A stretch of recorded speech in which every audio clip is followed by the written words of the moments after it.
starting snap a 3-game losing streak. Joey Cantillo got the win. He went 5 innings, gives up 1 run, 3 hits. Bullpen working 4 scoreless frames, allowed just 1 base hit. Cade Smith picked up the save. Loss ending the Royals' winning streak at 5 games. Cavaliers continue their Eastern Conference semifinal series tonight. Game 2 in Detroit. Cavs going to try to get even after losing Game 1 on Tuesday, 111-101. The Cavs rallied from 18 points down, but then got outscored 18-8 to close out the game. The Cavs committed 20 turnovers, cost them 31 points. Cavs will try for their first playoff win on the road, 0-4 so far this postseason. Cavs guard Sam Merrill did not practice on Wednesday, dealing with a strained left hamstring. Merrill is listed as questionable for tonight's Game 2 against Detroit. Meanwhile, last night, Eastern Conference semifinals, the Knicks beat Philadelphia 108-102. Jalen Brunson, 26 points. Knicks now lead the series 2 games to none. The game featured 25 lead changes, most in an NBA playoff game since 2015. Sixers had to go without Joel Embiid. He missed the game because of a sprained right ankle and a sore right hip. In the Western Conference semifinals, San Antonio laid a beatdown on Minnesota, 133-95. Victor Wembanyama, 19 points, 15 rebounds. Spurs even up the series at 1 game apiece. San Antonio handing Minnesota its worst playoff loss in franchise history. The 133 points, the most scored by the Spurs in a playoff game since 1983. You can now find 92.3 The Fan on YouTube. Subscribe to our YouTube channel. Get the best content from our shows each and every weekday. That's 92.3 The Fan on YouTube. Headline sports news every 20 minutes right here on 92.3 The Fan. From the University Hospital Sports Desk, I'm Jeff Thomas. Up next time for the Ken Carman Show with Anthony Lima here on 92.3 The Fan. The afternoon drive. You can figure out turnovers. My problem is, the one thing you can't clean up is effort intensity or energy or whatever we're calling that. And so I think Kenny's resigned. I think Kenny's like, yeah, they played harder. Like, that can't be your answer. How is that your answer? Because it's the truth. Like, I don't know what it's going to take to get to these guys that they have not won an NBA championship. And that while, yes, you are more talented than Detroit, I think you're more talented than anyone left in the East. You can't just out-talent everybody in the NBA playoffs. And what's weird is you have to match people's intensity. For like 3 minutes to start off the game, I actually thought they were doing that. The afternoon drive. Weekdays starting at 2. We are Sports Radio 92.3 The Fan. The Ken Carman Show with Anthony Lima. In the first half of games in the playoffs, we are by far the team that turns it over the most, I think by 2 a game. Then the second half comes and we're 5th least amount of turnovers. So my theory is that we're easing into games. You know, there's got to be like more force and energy to start. Like how we started, how we in the quarters, I think that's the biggest thing. But definitely how we start the basketball with a great intensity, let them know that we're here. On the road, it's hard to win, but if we just start the games, end the games, then that's what the game is. Shout out Toronto. I mean, how they played us was really tough, and it's a lot of people who could, pressure 94 feet. But I think Detroit don't really got that same personnel. So just making sure that we get the right people in the pick and roll situation, whether it's small or big, and then stay out of it. Everybody just playing with confidence, and then we be all right. It could be much better, especially at the end of the game. He got loose. We're not celebrating what we did against Cade. We have to do better. We have to make it even harder on him. He's such a great player. He's ahead of the snake. This is Cleveland's Sports Radio, 92.3 The Fan. I didn't realize it until listening to that open. We talk about the show. We go over it. We analyze. We want to bring a good show to the people of Cleveland before a pretty sizable Game 2 Eastern Conference semis later tonight. Back to the scene of the crime. The Cavaliers are in Detroit. And it's Nick Pedone in for Ken Carman. Owen is here. Young John, Ace and Gary, they're all in the back. I got to tell you, after hearing that, and then hearing Nick Wilson and Jonathan Peterlin right before ran a great promo for their show. It was outstanding yesterday. I don't think anybody really knows why this team has lost every road game and why they do not look at all like the team I thought was going to make a deep run. Hello, everybody. I know we also spent about 20 minutes for the show talking about Mike Vrabel and Diana Rossini.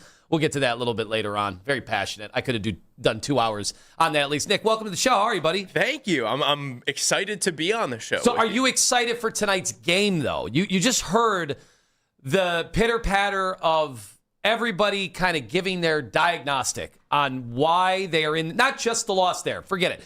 You can always lose a game in the playoffs. Last night, Minnesota lost by, 38 points after they had already seized game 1 and home court advantage, so they basically just punted game 2. Whatever. It's the playoffs. You're going to have wild roller coaster of outcomes in a series. But the one thing is pretty clear. Like, this Cavs team does not look remotely like a championship contender. Not right now, they don't. And they had a prime opportunity, I really thought, to steal that game 1, where it looked like they were heading down the Minnesota Timberwolves path last night. Like, it looked like they could have very well rolled over and let that game get out of hand, but they didn't. They clawed all the way back in the third quarter, and in the fourth quarter, James Harden finally started to come alive at the free throw line a little bit, and then they just couldn't close it because of the sloppiness and because of the turnovers. And it doesn't look like a championship contending team at all, but I think we were saying that during the Raptors series, and then game 7 made everybody feel a little bit better. So we're just currently, I feel like, riding the Cleveland Cavaliers roller coaster, and today is a very important turn, obviously, on that roller coaster. Is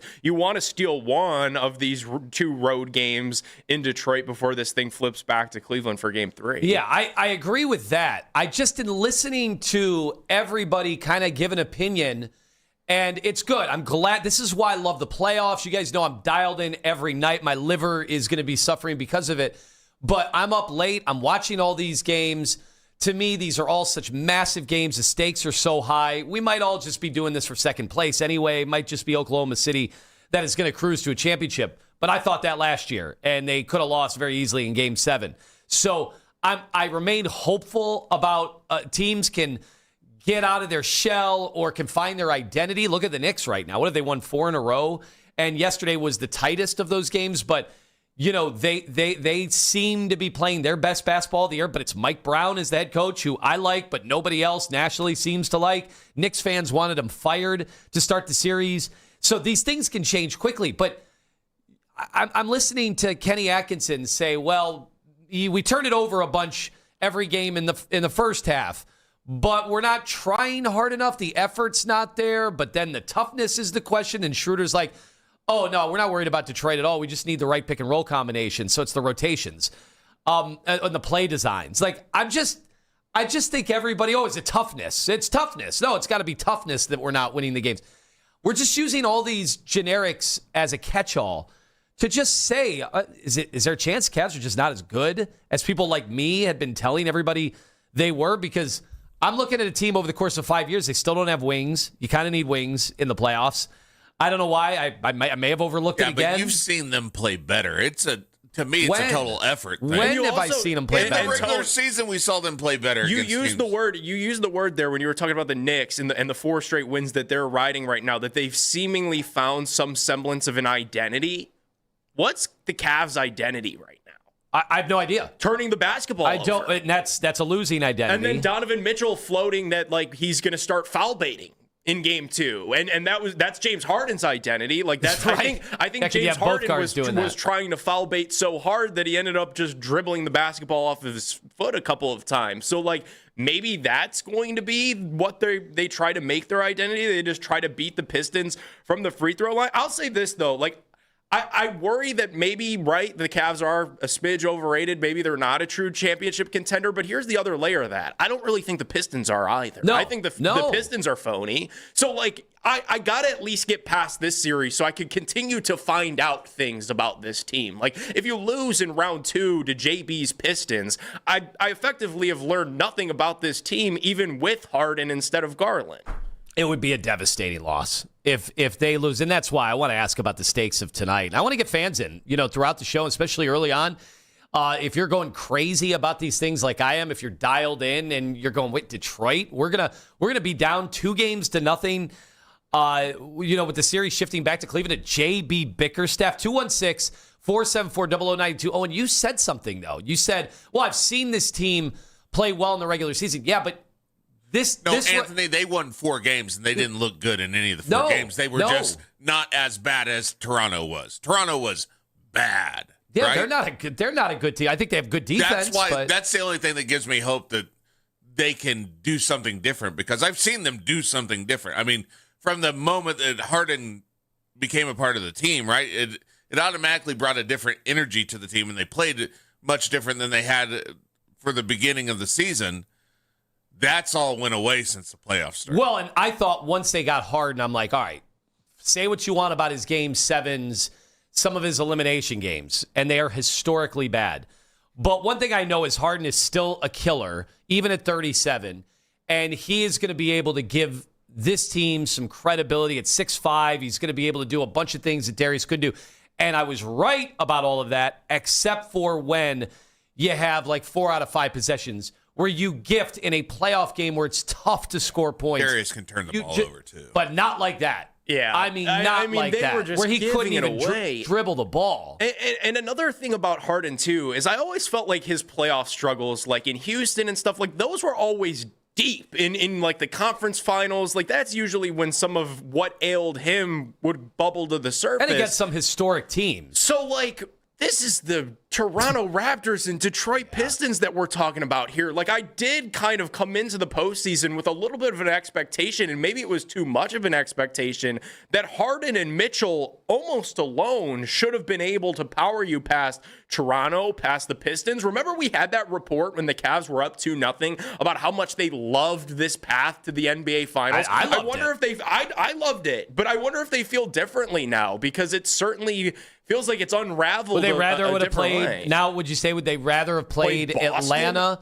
Well, Boston. Looking back, Atlanta. I wanted to avoid Boston at all costs because I was terrified on how our wings were going to be able to neutralize Jaylen Brown and Jason Tatum, even though Tatum was coming off the injury. I'm watching the Knicks right now. They got Philly last night without Embiid, and Philly hung in there, threw some counter punches, but still no Joel Embiid, and now they're down 2-0, and nobody really thinks Philadelphia is going to be able to win that series. I'm hopeful that at some point in the show, and 9 o'clock, we're talking to Spencer Davies, we start getting a little bit more optimism about this game too this evening, because it's a massive game. Like if you win this one and it comes back to Cleveland tied at 1-1, we know the Cavs play better basketball at home. You would have then an opportunity to go up 3-1 against the number 1 seed in the East. Like if they win tonight, I think we're feeling a lot better about the current state of affairs, but it's difficult to not be a little bit nervous going into tonight because of the product of basketball that they played last night. They are getting down in these games now. Okay, do you want to give them credit for getting back in these games? But then it's like, well, where was that at the start of games? And I also want to recognize the playoffs. You're going to have runs. You're not just going to come out. Who outside of Oklahoma City is just coming out dominating, just dominating from the tip? I mean, who's really doing that? So I do expect, and I've gone over the numbers yesterday with Matt Derry about how scoring's down almost 9 full points from the regular season. It's the biggest drop-off since 1971. The efficiency numbers, the contested shot numbers, it's showing that you're not getting guys on any of these teams that are just consistently great game in and game out, except maybe SGA. I said even Jokic had 2 or 3 bad games, and now Detroit was sent packing. So Chris Fedor, we finally got Chris Fedor on the station as he was supposed to appear on Monday, but pulled the car over. Yeah, the planes, trains, and automobiles to Detroit last minute. I mean, there was no way that we were going to be able to track down Chris Fedor on that sojourn from Cleveland to Detroit. Here he appeared on Basket and Phelps and talked about how the Cavs have yet to really play a good basketball game. These Cavs have played 8 playoff games, and they haven't been good. They just haven't looked like the team from the regular season. They haven't looked like a legitimate title contender. They haven't looked like a team that is capable of winning the Eastern Conference crown. So it's hard for me to separate what I saw from Toronto and just focus solely on Game 1. But for Game 1, I do kind of understand where you're coming from. It was a tie game, 5 minutes to go in the game, then they were outscored 18-8. So do you look at that and you say, well, despite all the things that they did poorly, they were right there? Or do you say, if you have James Harden, if you have Donovan Mitchell, if you have Evan Mobley, you're paying those guys to come through in those situations. And then you can also look at it and say, well, despite the fact that they committed 20 turnovers that fueled Detroit getting 31 points of offense that kind of way, and Detroit's a limited offensive team, and there's no way that they're going to be able to replicate that production. Despite those kinds of things, once again, the Cavs were right there. Or do you say turnovers are a problem for this team because the style that these teams that they're playing are bothering their offense? I would agree. That's Chris Fedor again on Basket and Phelps. I would agree at the end there, without a doubt, that we knew when they would get James Harden, there would be more ISO ball. What bothered me in that game was, aside from the trying to figure out the lineups, like I don't think Harden should ever be out there without one of the great big men behind him, whether it's Jared Allen or Evan Mobley, and I get it, Allen was in foul trouble, but the Thomas Bryant minutes with Harden where it's like, do you come up and set a screen? Do you not?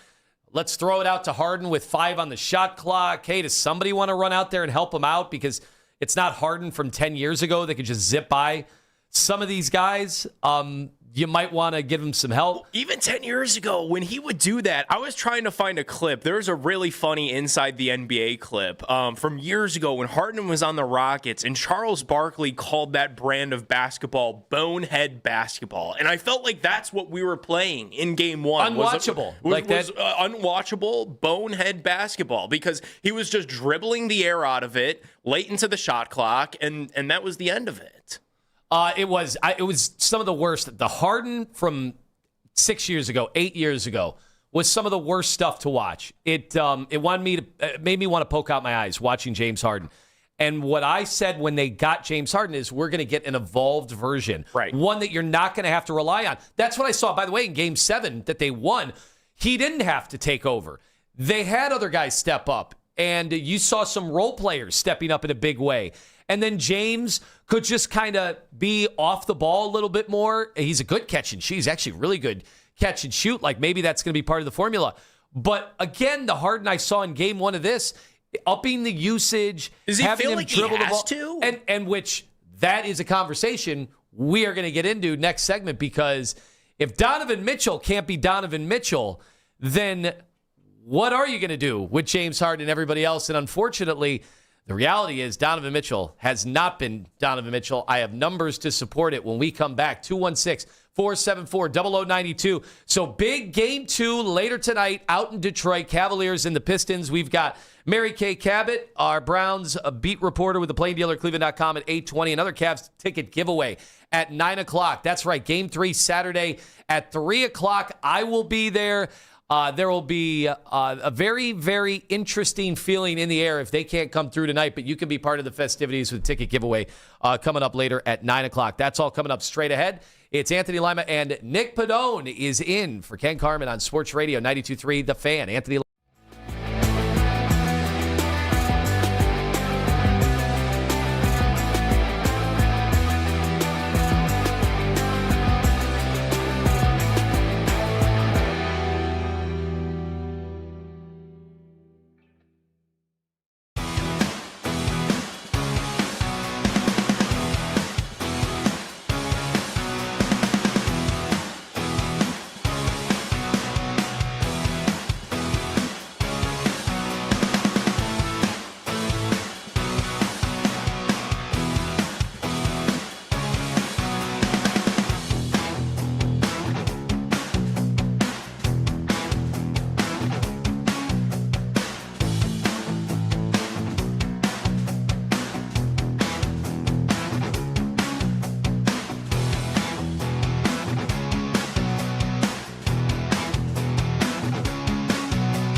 we have to be who we are, right? We're a physical basketball team. That's the way we're going to play. You know, if the league is going to start rewarding flopping, we'll see. But it's a violation if you flop. That's what I was always taught. So Donovan's very intelligent, you know what I mean? And it's all messaging, and we understand that. But, you know, again, our message is flopping is a violation.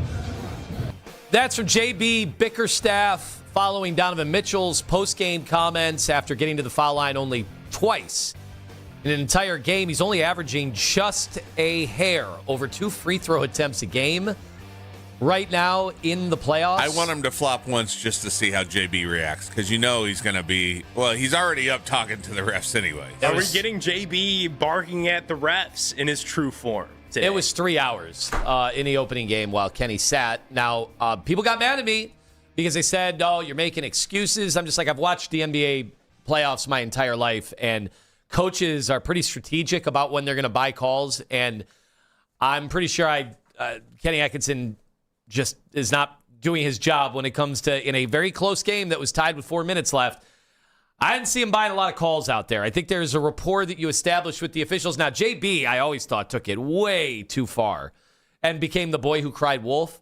But you saw the free throw discrepancy in the opening game. They get 19 more than us. I don't know. Well, did you hear the rationale from Kenny that he sits on the bench because he likes to strategize and be collaborative? It was almost a Brownsian answer. Well, that's really, good. That's with good. his assistants, and that's why he's seated more than he's standing. Okay, that would pass muster if I didn't have Dennis Schroeder kind of picking apart the things they didn't do. And, you know, in the open, Owen played it from Dennis Schroeder. He's like, yeah, we just need to get the right guys on Detroit and pick and roll. It's like, oh, wait, that's Kenny Atkinson is supposed to come up with that formula. They don't have the same personnel as Toronto does, so it really shouldn't be that hard. No. Okay, Dennis, well, why were we down double digits in the first half against the Pistons then, if it shouldn't have been that hard? Well, I think he's basically kind of calling out the coaching in that regard. And look, it's not the end of the world. You just go out there and do the things you're supposed to do, and you win tonight on the road. You get home court advantage. The entire series shifts. And then the legacy shift. This is how quickly things can change the way the NBA playoffs work. But, you know, Donovan Mitchell, somebody who got to the free throw line in the Indiana series last year 14 times a game. 2 of those games, 21 free throws. Yeah, Donovan needs to get to the line. That is a part of NBA basketball. Your superstars have to get to the line. Do they need to foul bait to do it? Typically, it's just you being aggressive results. In fact, I would argue, as much as I was annoyed that it seemed like every time we contested a shot inside, it was the automatic whistle. But you did notice that, be it Tobias Harris, he went at Max Strus. That was a BS call, but he went at him like 3 times and finally got to the free throw line. But I think you'd also see Cade Cunningham. His aggressiveness just resulted in, you know, arms dangling and going through each other, and it's two free throws. It's got to be a massive night tonight for Donovan, whichever way he wants to cut it. If he wants to foul bait more and get to the line, do it. If you want to pull up from 3 and you feel like you've got that going, do it. But at the end of the day, I feel like Donovan Mitchell is the Cav with the most pressure on him this entire series, but certainly tonight, because we keep talking about going into these playoffs that you've got to get out of the second round. You've got to get out of the second round. Like, if Donovan Mitchell falls down 0-2, the Detroit Pistons, the national media, and even locally, people are going to start writing the referendum on Donovan Mitchell. Hell yeah, they will. Not one of these superstars that could help you get out of it. So there's just a ton of Donovan Mitchell pressure in my mind on this game today. And he's got to be better. Like, I know there's data and you've got some numbers on how he's been, but he hasn't been what the Cavs have needed him to be. And that's just like the eye test. You don't need any data to tell you that. All right, and the accounting stats, they're down for Donovan. We know he came out first 2 games against Toronto, put a stamp on that, and it looked like, all right, we're going to get the Donovan Mitchell, the playoff riser that I've grown accustomed to, a guy that's capable of dropping 50, 40 points. We've gone over the list of incredible games. But so far, if you go by something called total net points, it's 6 straight, dating back to the Toronto series, those first 2 road games. It is now 6 straight negative total net points. His usage in the second half was down to 25. Normally, he gets up towards 30, 35. Right. So he didn't even have the ball in his hands. Now, they were able to get back into the game, but we know over the course of the playoffs, Donovan Mitchell has got to be Donovan Mitchell because the whole thing revolves around that. It can't be the ball is in James Harden's hands the most. That's not why you brought in James Harden. Especially as the shot clock is bleeding. Like, that's what has been driving me crazy, too, is they're not getting into any semblance of an offensive set until the shot clock is, like, less than 10. So everything seems so rushed and hurried, and then Harden will dribble the ball off of his foot. So, like, Donovan, I feel like, has to kind of be that guy this evening, because like we've seen it before. Like, he almost single-handedly a couple seasons ago dismantled the Orlando Magic in that 7-game series. It took him 7 games to do it, but he was awesome from an individual standpoint. I felt like in those later games in that series, like that's what I feel like we need Donovan to do, and he just hasn't really asserted himself in these last 6 games at all. All right, 216-474-0092. Let's get to the phones. Big Al in Berea. Today, it's game 2 later tonight in Detroit. Go ahead, Big Al. Hey, good morning, fellas. Hey, I'm going to ride with what Owen was saying earlier about when they picked up Harden. Man, they went on, like, I don't know the exact numbers. It was like a 12-14 run. They were on fire. I was even thinking, man, they're gonna tear it up in the playoffs. Well, I don't know. Those two haven't really showed up like they should. Like, you have your 2 superstars on your team. They need to show up. I hope all their, bad play is behind them because we need them. It's imperative. Well, thank you, Big Al. And the hard part is, based on what we've seen so far, does anybody believe that? Would you be shocked tonight if there's a tremendous drought in the first half and you're down 10 again? The spin 12, zone, 15? the spin zone that I'm trying to play in my own head, though, to make me feel better about tonight is that, like, everything that we've talked about on the show that's gone wrong, the turnovers, the lack of identity, even if you want to throw out there the lack of toughness label that people have put on this, everything that went wrong against the Pistons in game 1, you were still somehow at the doorstep of winning that game. And maybe if you had 3 less turnovers than the 19 total that you had, and maybe if the Pistons had, 5 less of the 31 points that they had off of those turnovers, you win that game, and you're up 1-0 despite not playing great basketball. So the spin zone that I'm trying to play in my head is we don't even need tonight to be perfect. Like, we don't even need tonight to be this Donovan Mitchell turning everything back around and being the Donovan that we're used to. We don't even need James Harden to be a guy that's not turning the basketball over at all. Like, Donovan just has to be a little bit better. James Harden has to be a little less careless with the basketball, and you're probably winning game 1. So that's how I'm trying to spin it to make myself feel better about it, because I feel like you were so close to game 1, you literally gifted it right back to the Pistons. And what's stunk is one of the cases I made for game 1 that was going to be different. Typically, when your team goes into a crazy competitive 7-game series, you've got a higher seed waiting for you that's been rested. That wasn't the case. Detroit had just been through a war of a series, and sure, they got to stay home. But, we're not talking about going from, Cleveland to L.A. And they fly. Like, yeah, it's like a 30-minute.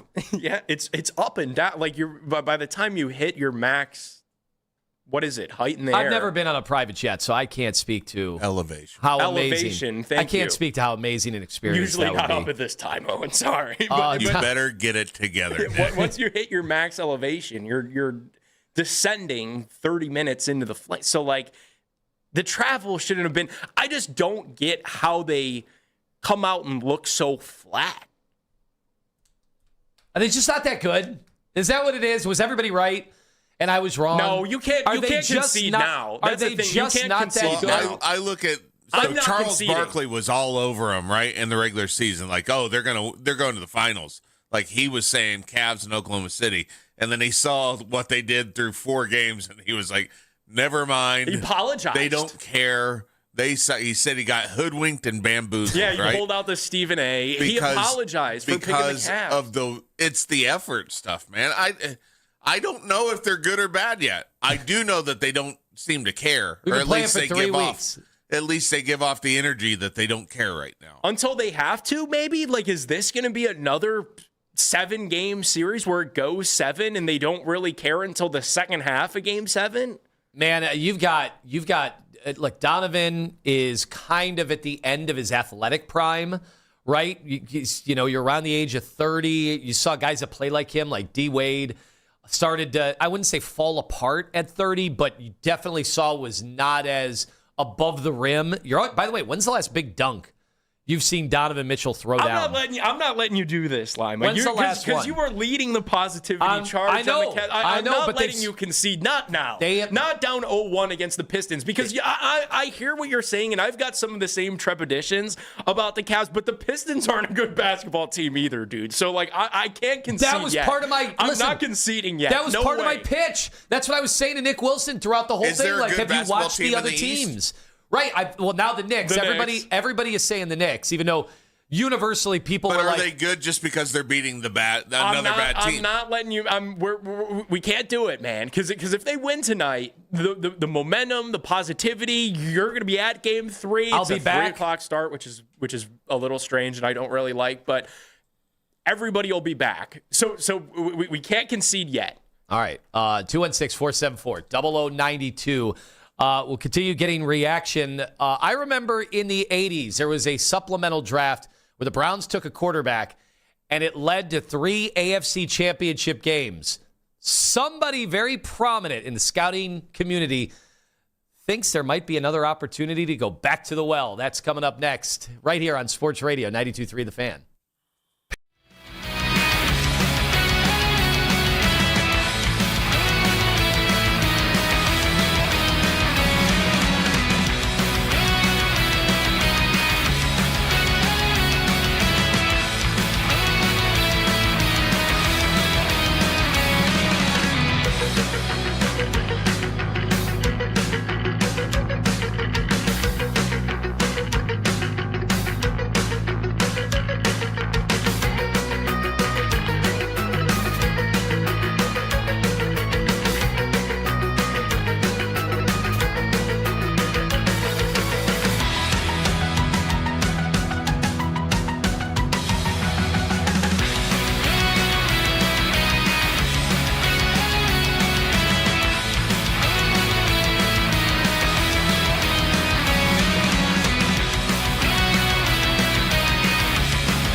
repairs plus expert repairs to keep you driving safe and smooth. Honest pricing, fast service, and locations near you. Consumer Tire, where your ride comes first. ConsumerTire.com. Sign up to be a part of the fan club. Download the free Odyssey app and follow 92.3 The Fan to get all of the best audio and best stories sent straight to your inbox. 92.3thefan.com.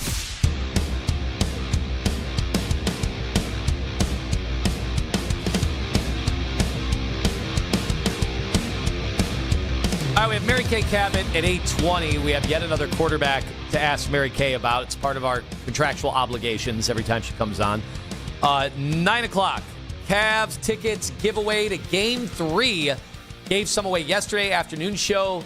Had some tickets. The prices still, despite the loss in Game 1, been up. Get-in price over 3 digits. Spencer Davies at 9:20. NBA writer who's been covering the team and is out in Detroit. Him and Kenny Atkinson going back and forth. We will have him on later in the show. Nick Pedone is in for Ken Carman. Now, Nick, I don't know your age, and if you don't want to share it, that's fine. But you're a lot younger than me. I'd share it if you want it. I don't need your weight. I don't need your height. Oh, wait a minute. I don't need any of that. Go ahead and take a guess. I'm going to go. And again, does he even know this bit? Because probably not old enough. The show it's from, I know he's not up early enough to listen to the show. Of course. In the morning. He's made that abundantly clear off the air. He hates this time. No, I love this time. Yeah. Doesn't like the show, doesn't like the station. Stop it. That's not true. I'm going to go. I listen to you guys when I drive to work at normal working hours. I'm going 28. I was going to go 29. 27. 27. So I busted. Yeah, we both busted. You both busted. And again, 27. if you knew how the show worked, then you would know that both of us are ineligible, which right now, one of the guys we're about to talk about is eligible for the supplemental draft. So back in the day, the Browns took this guy, Bernie Kosar, in the supplemental. I just didn't know, I'm plenty familiar. Whether or not Bernie, right? You're a historian or not. Okay, so the rest is history. 3 AFC championship games, was just an incredible figure. It still is in this town. Anyway, it worked out. Long story short, we also took Josh Gordon in the supplemental. Kind of worked out for a year. Kind of worked out. Kind of didn't work out. It was one of the best wide receiver seasons I've seen in the history of the NFL. Still like 14 games, right? You only get 14 games in? 640 yards. So 1,640 yards. I think you'd say, for scouting purposes, supplemental draft has been very kind to the Cleveland Browns. It's very seldomly used. A lot of fans are totally confused about the process in general, but it pertains to somebody that we are talking about right now, Brendan Sorsby, who his college career has come to a quick end, an abrupt end, because he's ineligible because he gambled thousands of wagers. But not only did he gambled on his own team. So that is what we do know. He's also in an inpatient rehab facility for sports wagering, which some of my friends need to be in. So this was Todd McShay on his own podcast as part of The Ringer. He had this to say when scouting Brendan Sorsby, the quarterback. If I'm the Browns, more importantly, like the Jets, the Cardinals, I'm meeting as if this is April 1st or maybe March 15th with my staff right now. Like, come back. Because if we have the quarterback coach and we have the contract the right way, we have the psychologist putting a stamp on it, we have the FBI agents working in the security department in our organization. If we can get aligned and say collectively, we are comfortable taking this risk, I'm not batting an eye, man. Not batting an eye. Todd McShay going over the tape. I asked around where he might be projected to go in next year's draft. Had he have been in next year's draft? What did you say, Nick? Like a late first-round pick. People were expecting, like, if he could even put together a Fernando Mendoza at Indiana type run, like, he could be a mid-first-round He was going to be at Texas Tech, right? Yeah. And there was some talent on that team. So I think, man, you're saying late first. I'm the arrow's pointing up. Like, I think he could have played his way. How many, the last, 4 years, how many of these first-round projected quarterbacks have just totally fallen off? Sure. Projections. Sure. I do think, like, I think Archer's going to change that, obviously. But he was one of these guys that was going to make 7 figures. Yeah. And with his NIL it deal. felt like Owen, he was kind of like the opposite. Like, it felt like he was one that was actually like ascending, different from like Klubnik and Nussmeier last year. Like, it felt like Sorsby was one that, like, he put together some great tape at UC. He was going to go transfer to a bigger program and have a big opportunity to await him at Texas Tech. And this was somebody that was like a, surefire second round pick. But like, if you could put together even a passable season at Texas Tech, you're going to be a first-round pick. 27 touchdowns, 5 interceptions. 6'3", 220. And he ran for 580 yards, 9 touchdowns. Like, I think he definitely would have been a first-round pick. You're right, Owen. Like, some guys just don't play well, which, we've seen that happen too. But let's just, for the sake of argument, because it gets more, this argument's way better if we're talking about a potential first-round pick in next year's draft. Todd McShay mentioned the Browns along with the Jets and says this is absolutely somebody they should be looking at. The talent, it looks like it's going to be there, and guys are going to go over the tape to death, before all of this. But there was an FBI investigation, and this is somebody who's been essentially going to be banned from college football because the one no we know is betting on your own team. They're all warned about it, so that's terrible judgment to begin with. But if you believe that the addiction is something that can be curbed, you're going to have a lot of this, by the way, coming into professional sports. Like, you're going to have a bunch of kids who've been gambling who now you have to tell them absolutely not. And so it's just another thing like anything else, like drugs, alcohol, whatever it may be. This is going to be something all these NFL teams are going to be dealing with. So would you be open to this, Nick Pedone? Obviously, like, I think what's funny about Todd McShay's entire thing is, like, as long as the psychologists give it a check mark and the FBI agents give it a check mark, I think the Browns would have to be in on this, right? Now, you just mentioned 2 things. I think immediately Browns fans would be like, we have enough difficulties handling guys who have orange dots, whether or not they're going to be good football players. And I feel like, in Berea over the years, like, the private investigators and the psychologists are 2 departments that have gotten a lot of run when it comes to the quarterback position when they made the move that they made in 2022. I wonder if they'd be willing to swing, at all with a player that has some questionable off-the-field stuff surrounding him. But, like, if this was a guy that if he didn't have the gambling stuff, would have been a first-round pick next year, and you could get him in the supplemental draft for a 4th-round pick or a 3rd-round pick, and we saw the way that Andrew Berry loaded up on those round 4 picks in the draft, like, this is somebody that, they're obsessed with value. Like, if you could get a first-round talent for let's a just say, 4th-round if pick. they scouted him and thought, yes, that is a first-round pick in next year's loaded draft, so we don't have to worry about tanking, we don't have to trade Myles Garrett to get to the top of the draft or anything like that. We believe in this roster.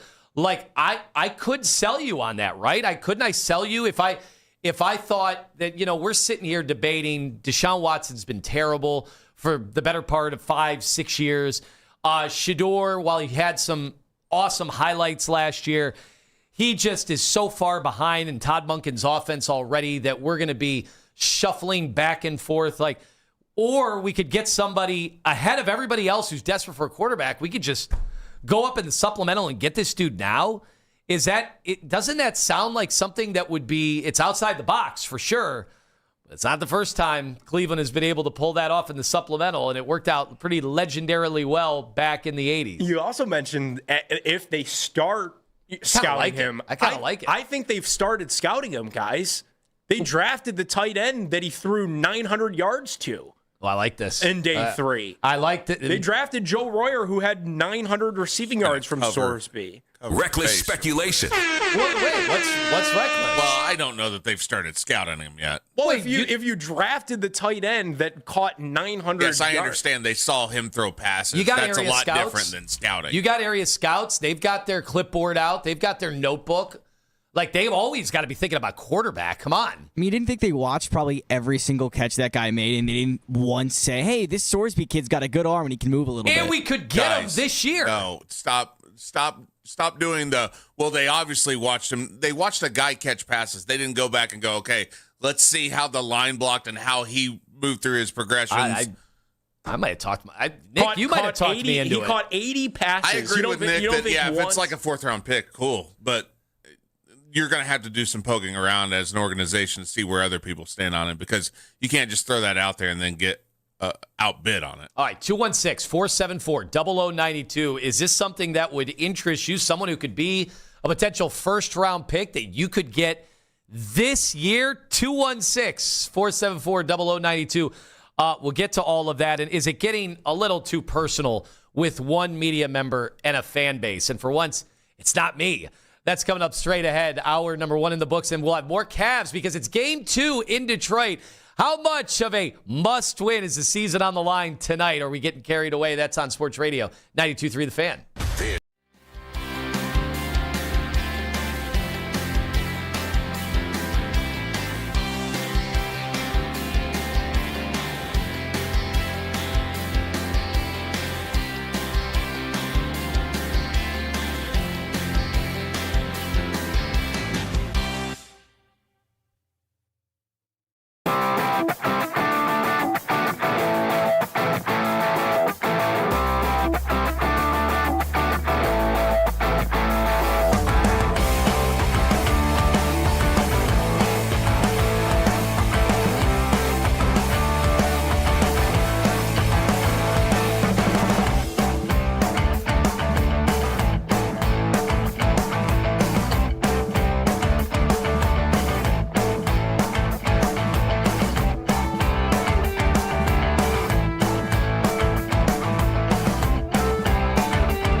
offseason by following the Browns playlist and 92.3 The Fan on the Odyssey app. Headline sports news every 20 minutes right here on 92.3 The Fan. From the University Hospital Sports Desk, I'm Jeff Thomas. Get primed for the Cavs playoffs on your ride home. The Afternoon Drive. Weekdays starting at 2. Cleveland's Sports Radio. 92.3 The Fan.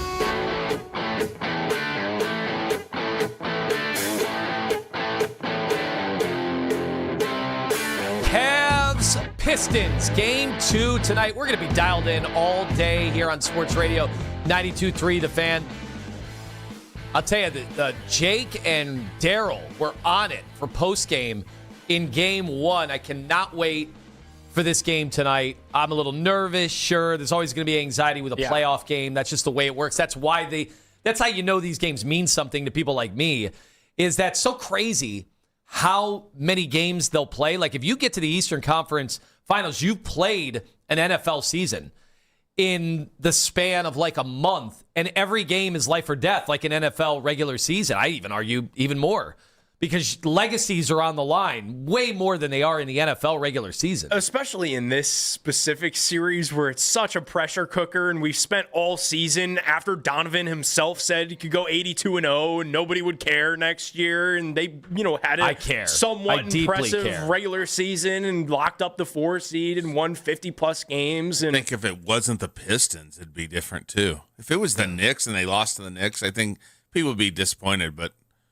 there would not be any of this. Like there's the Kenny's job thing on the line that has been bandied about, right? That's like, out there. More than just Kenny. And if it wasn't the Pistons, it would feel a little different. I agree. I agree on more than just Kenny as well. All right, well, we're going to have tickets to give away at 9 o'clock later today. Don't forget Mary Kay Cabot. We'll ask her about this quarterback that maybe for some of you just landed on the radar like in the last 48 hours. Owen, is that you? Yep, I'm one of those guys. And I think for most people it is, or we would have been talking about him months ago. Yeah, think about it. Well, and let's put in perspective why all of a sudden we're talking about this quarterback who is ineligible currently in college football, because there were a few bets. Let's put it in the 4 digits of how many bets that he made. Now, a lot of them were... He didn't get on the radar because of his football play. Mm-hmm. He was a fine enough quarterback, whatever. Yeah. But he got on the radar because he got in trouble for gambling on his own team. Yeah, he was gambling on his own team. Now, was it at Indiana? It was at Indiana. It was his where freshman he started year. his career. It was his freshman year. And then he just gave it up. And this is the thing. We got to talk about... Well, I don't think he gave it up. I think he just moved to, baseball and other sports. Well, I don't know that we have the full picture on this yet. I'm going to hit this sound again. I'm going to make it louder. I don't know that we know the full picture on this, and obviously these teams got to be scrambling and doing a deep dive on him. So he's decided that he's going to enter the supplemental draft.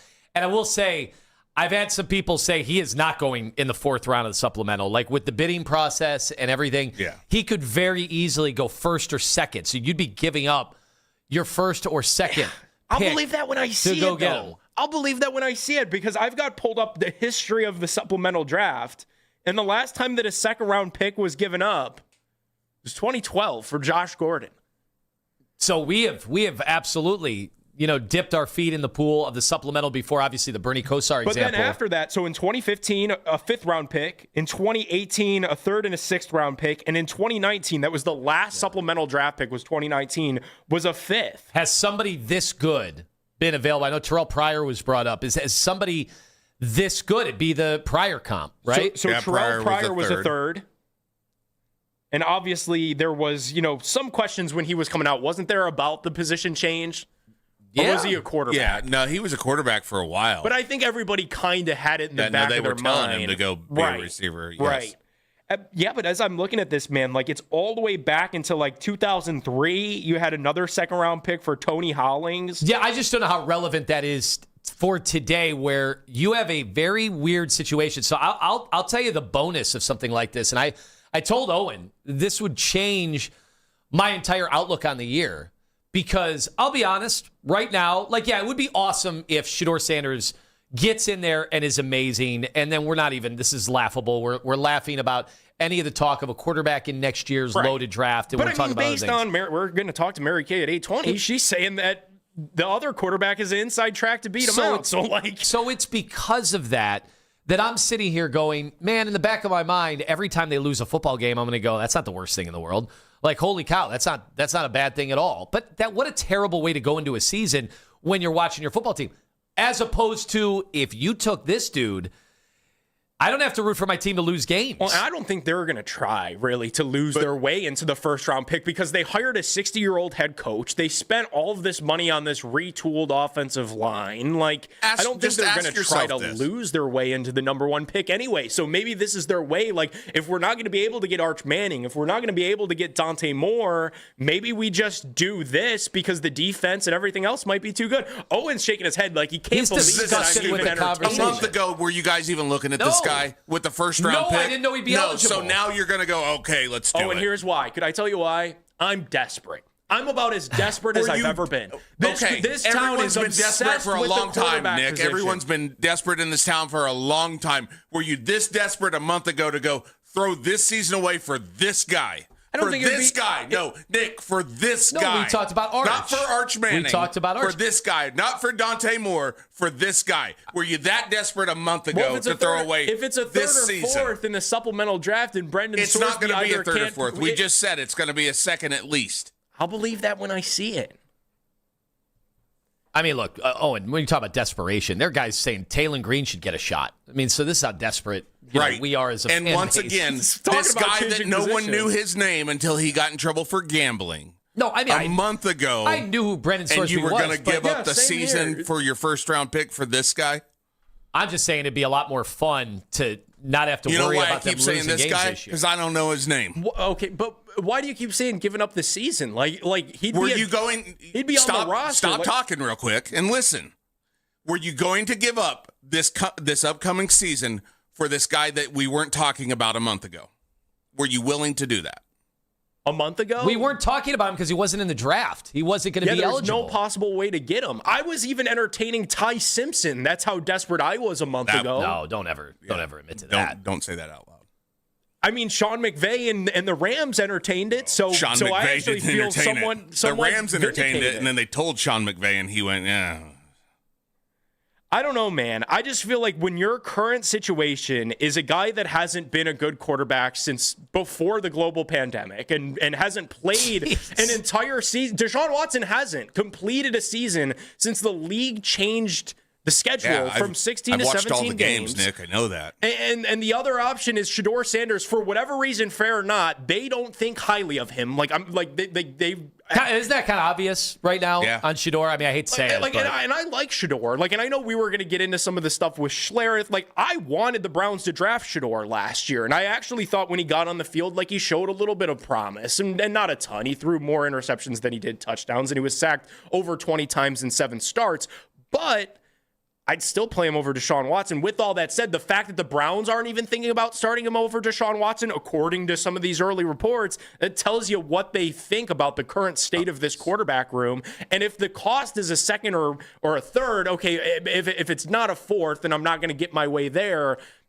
I don't know. Maybe you entertain it, especially with this defense. If they're convicted that they're not trading Myles Garrett and you've got Denzel Ward and you're probably going to be too good, even if you accidentally win just 4 or 5 games, you're going to be out of that Dante Moore, Arch Manning sweepstakes with the Cardinals are going to be bad. The Jets are going to be bad. You've got all of these quarterback needy teams. I just don't think that this is the craziest idea of all time.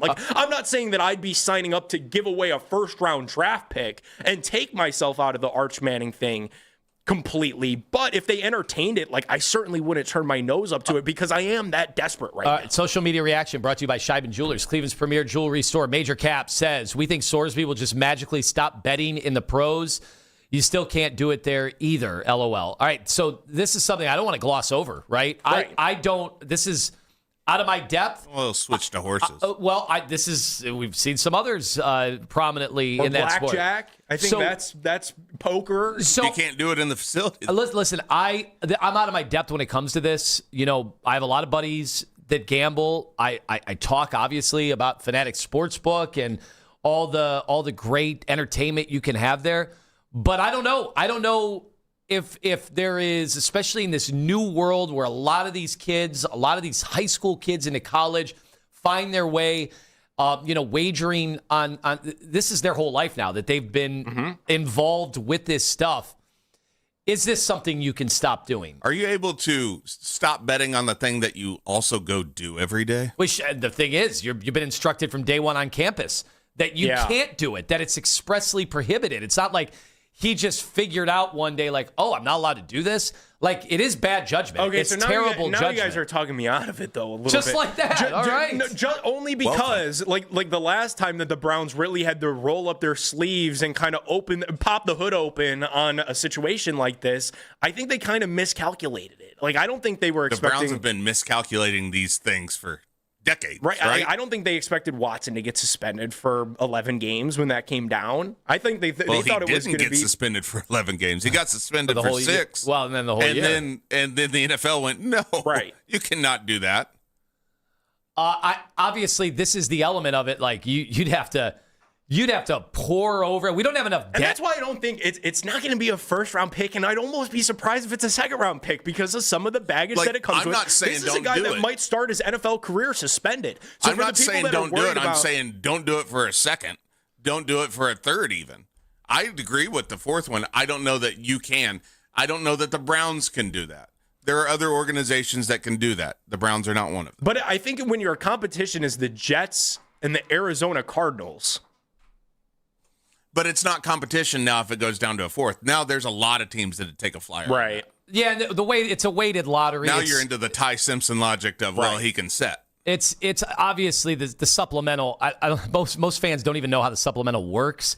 So there's not even a date for it yet. Yeah, so this is all very premature. Because they haven't decided how many people could be in the supplemental. Yeah, and then here's another thing. Is he going to be suspended coming into the NFL? Right. Like we've seen them suspend guys for college grievances before. All right, 216-474-0092.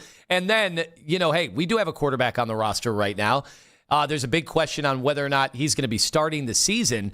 But has it gotten too personal with one commentator in particular, him and his fan base, and Cavs game 2 tonight? We have some interesting audio from one player about maybe the coaching isn't where it needs to be. We'll get to that coming up here on Sports Radio 92.3 The Fan. All right, real estate market is obviously something...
foul. San Antonio laid a beat down on Minnesota, 133-95. Victor Wembanyama, 19 points, 15 rebounds. That series tied at 1 game apiece. You can now find 92.3 The Fan on YouTube. Subscribe to our YouTube channel. Get the best content from our shows each and every weekday. That's 92.3 The Fan on YouTube. Headline sports news every 20 minutes right here on 92.3 The Fan. From the University Hospital Sports Desk, I'm Jeff Thomas.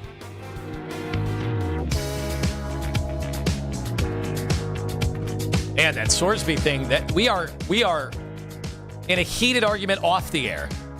Keith is texting, talking about his NIL deal. He was supposed to get $5 million this year. He's getting sued for $1 million from Cincinnati. It's crazy. Maybe we'll get back to that a little bit later on in the show. Mary Kay Cabot, 820. We'll see what her thoughts are on that. We know Mary Kay had the report, and I still have not heard anybody with the Cleveland Browns deny that as of today, it's early. It's as early as it can be, that Deshaun Watson is the leader when it comes to the quarterback competition. We'll have her on at 8:20. I thought it was interesting that we played some Mark Schlerth audio yesterday, and it was like, all right, he didn't think that much of Shadur Sanders. He's entitled to his opinion. But I am always very protective of one thing, because I've gotten into it with Shadur fans on social media. Nick Pedone is in for Ken Carman today. I always try to make sure it's not personal, right? Like, Here are my thoughts on Shadur from what I've seen in the 7 games that he played. And I just think there always is a fine line. Like, you don't want to take it too far. And I heard some of this from Mark Schlerth yesterday when he appeared on 92.3 The Fan. I wondered, is it getting too personal at times? Here's the audio. This is not about favorites, and this is not about self-anointing, and this is not about I am him and all the, legendary baloney that came out during the draft and everything else. You got drafted in the 5th round for a reason. It's because your skill set or your interview process or whatever the case may be was not what NFL scouts and NFL management thought it should be. And that's why you got drafted there. There wasn't a conspiracy. And Kevin Stefanski, he didn't say, Shadur's in. Let's give him the crappy plays. Like, we didn't change the game plan. We didn't try to sabotage it. Like, the Shadur stands out there, the sycophants, they're so stupid and it's so ridiculous. The organization, a coach wants to be fired, so he's going to sabotage his young quarterback. Give me a break. You guys cannot be this stupid. All right, Mark Schlereth calling the fan base stupid, and you could certainly read between the lines, too, on how he felt about the buzz around Shadur Sanders. Listen, the NFL draft ratings, some people think it took a hit this year because Shadur Sanders was not on the board as teams were cycling through, and it built up that drama. And I think there's something to that, because we know, I deal with Shadur fans all the time. I see how popular he is and how committed they are to the cause. So with all of that said, is that too personal? Maybe a little. Like he kind of did double down on the stupid thing. Just if you're a fan of somebody, right? Like the Shadur people that are out there, I get what he's talking about, because I see the crazies in even my mentions, and I like Shadur Sanders. Like, I have been saying all off season long, I would start Shadur Sanders over Deshaun Watson, and yet still these people will be in my replies. Like, I'm sure because we were talking about Brendan Sorsby, some of these Shador people will be like, well, you guys have your quarterback already. What are you worrying about? They believe in him. They believe in him big time. And I don't think that's stupid. Like, I think as a fan of anything, as a fan of sports, as a fan of music, like, you believe in your guy, and sometimes it does, like, get to a level of delusion. And I do think that, like, to Schlereth's point, that's where some of the Shadur fans are at. But to continue to call and to double down and call a fan base stupid just because they want to see a guy succeed, like, that does seem a little bit personal to me, because I don't really think that these people are doing anything wrong. Like, they're just rallying around a quarterback that they believe in. Okay, and rallying around, like, we've seen that. We saw that with Johnny Manziel. We saw it, obviously, Baker. With some Odell Beckham fans. Yeah. So the Watson fans with the clocks in their social media bios. So that's those people. That's the new world we live in sports. These guys generate a huge fan base, cultivate a huge fan base, and they're able, because of social media, they're able to almost have their own community. And I do feel like because of the reality TV shows and people have known about Shadur basically since he was born, that they've been following this kid, that a lot of people, they almost feel like they are one and the same, like they're part of the family. So, I've seen this developed. And now, do I think at times, like any fan base, just like in politics, the tribes, I do think there are people that take it too far. I think they're extremists. And yeah, I've been on the other side of it. I've gotten DMs and people taking pictures of my wife and posting it on social media. It's crazy. And you know what? That's a world we live in. I do this for a living. You're going to have some of that, okay? There are people that obviously take it too far. I'll have a debate. Like, I'll talk to anybody about the merits of what we're talking about. And I know people think that I've taken it too far when I've gone after the Shadur fans. I have said, and I do think this is a reality, and I think you got to think about this stuff, no matter if you're Shadur fans, Deshaun Watson fans, whether you're Brendan Sorsby fans, because we don't have them yet, but maybe eventually over time we might. I do think you got to be careful if you're gonna go scorched earth on every coach, on every player that screws up around him, on every media guy. Like, if you're going to take it that far, just know that he was not a first-round pick. He's not going to be afforded the opportunities that other guys have. And because of that, I do wonder sometimes if some of these coaches, I know they're paid big bucks and they're supposed to be big boys, but they have egos just like anybody else.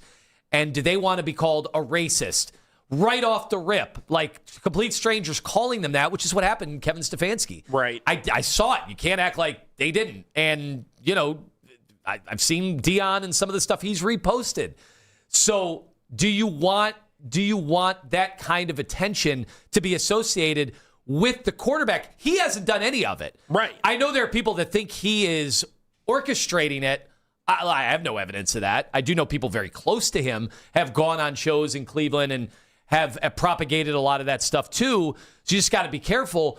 But Shadur seems so likable, and I don't want any of his fans, the radical ones, not just the normal rank and file. I'm talking the extremist fans. Because I don't want them to tarnish it. I'd honestly venture to say that, like, the normal rank and file fans are the ones that are rational thinking, and I feel like that's kind of the layer of this where I fit in, where, like, it's a fifth-round pick that has shown a bit of promise, and if he pops in 2027, man, could we be off to the races, because you would have effectively found your own version of Brock Purdy, and you could build everything up around him, and how spectacular would that be? But I think where the Shadur Sanders fans, whether you're an extremist or you're just, a casual Shadur fan or supporter that wants to see him do well, where you got to be careful is you do have to live in reality. And I think what reality is telling you right now is that the Browns might not be as hot on Shadur Sanders as the Shadur Sanders fans are.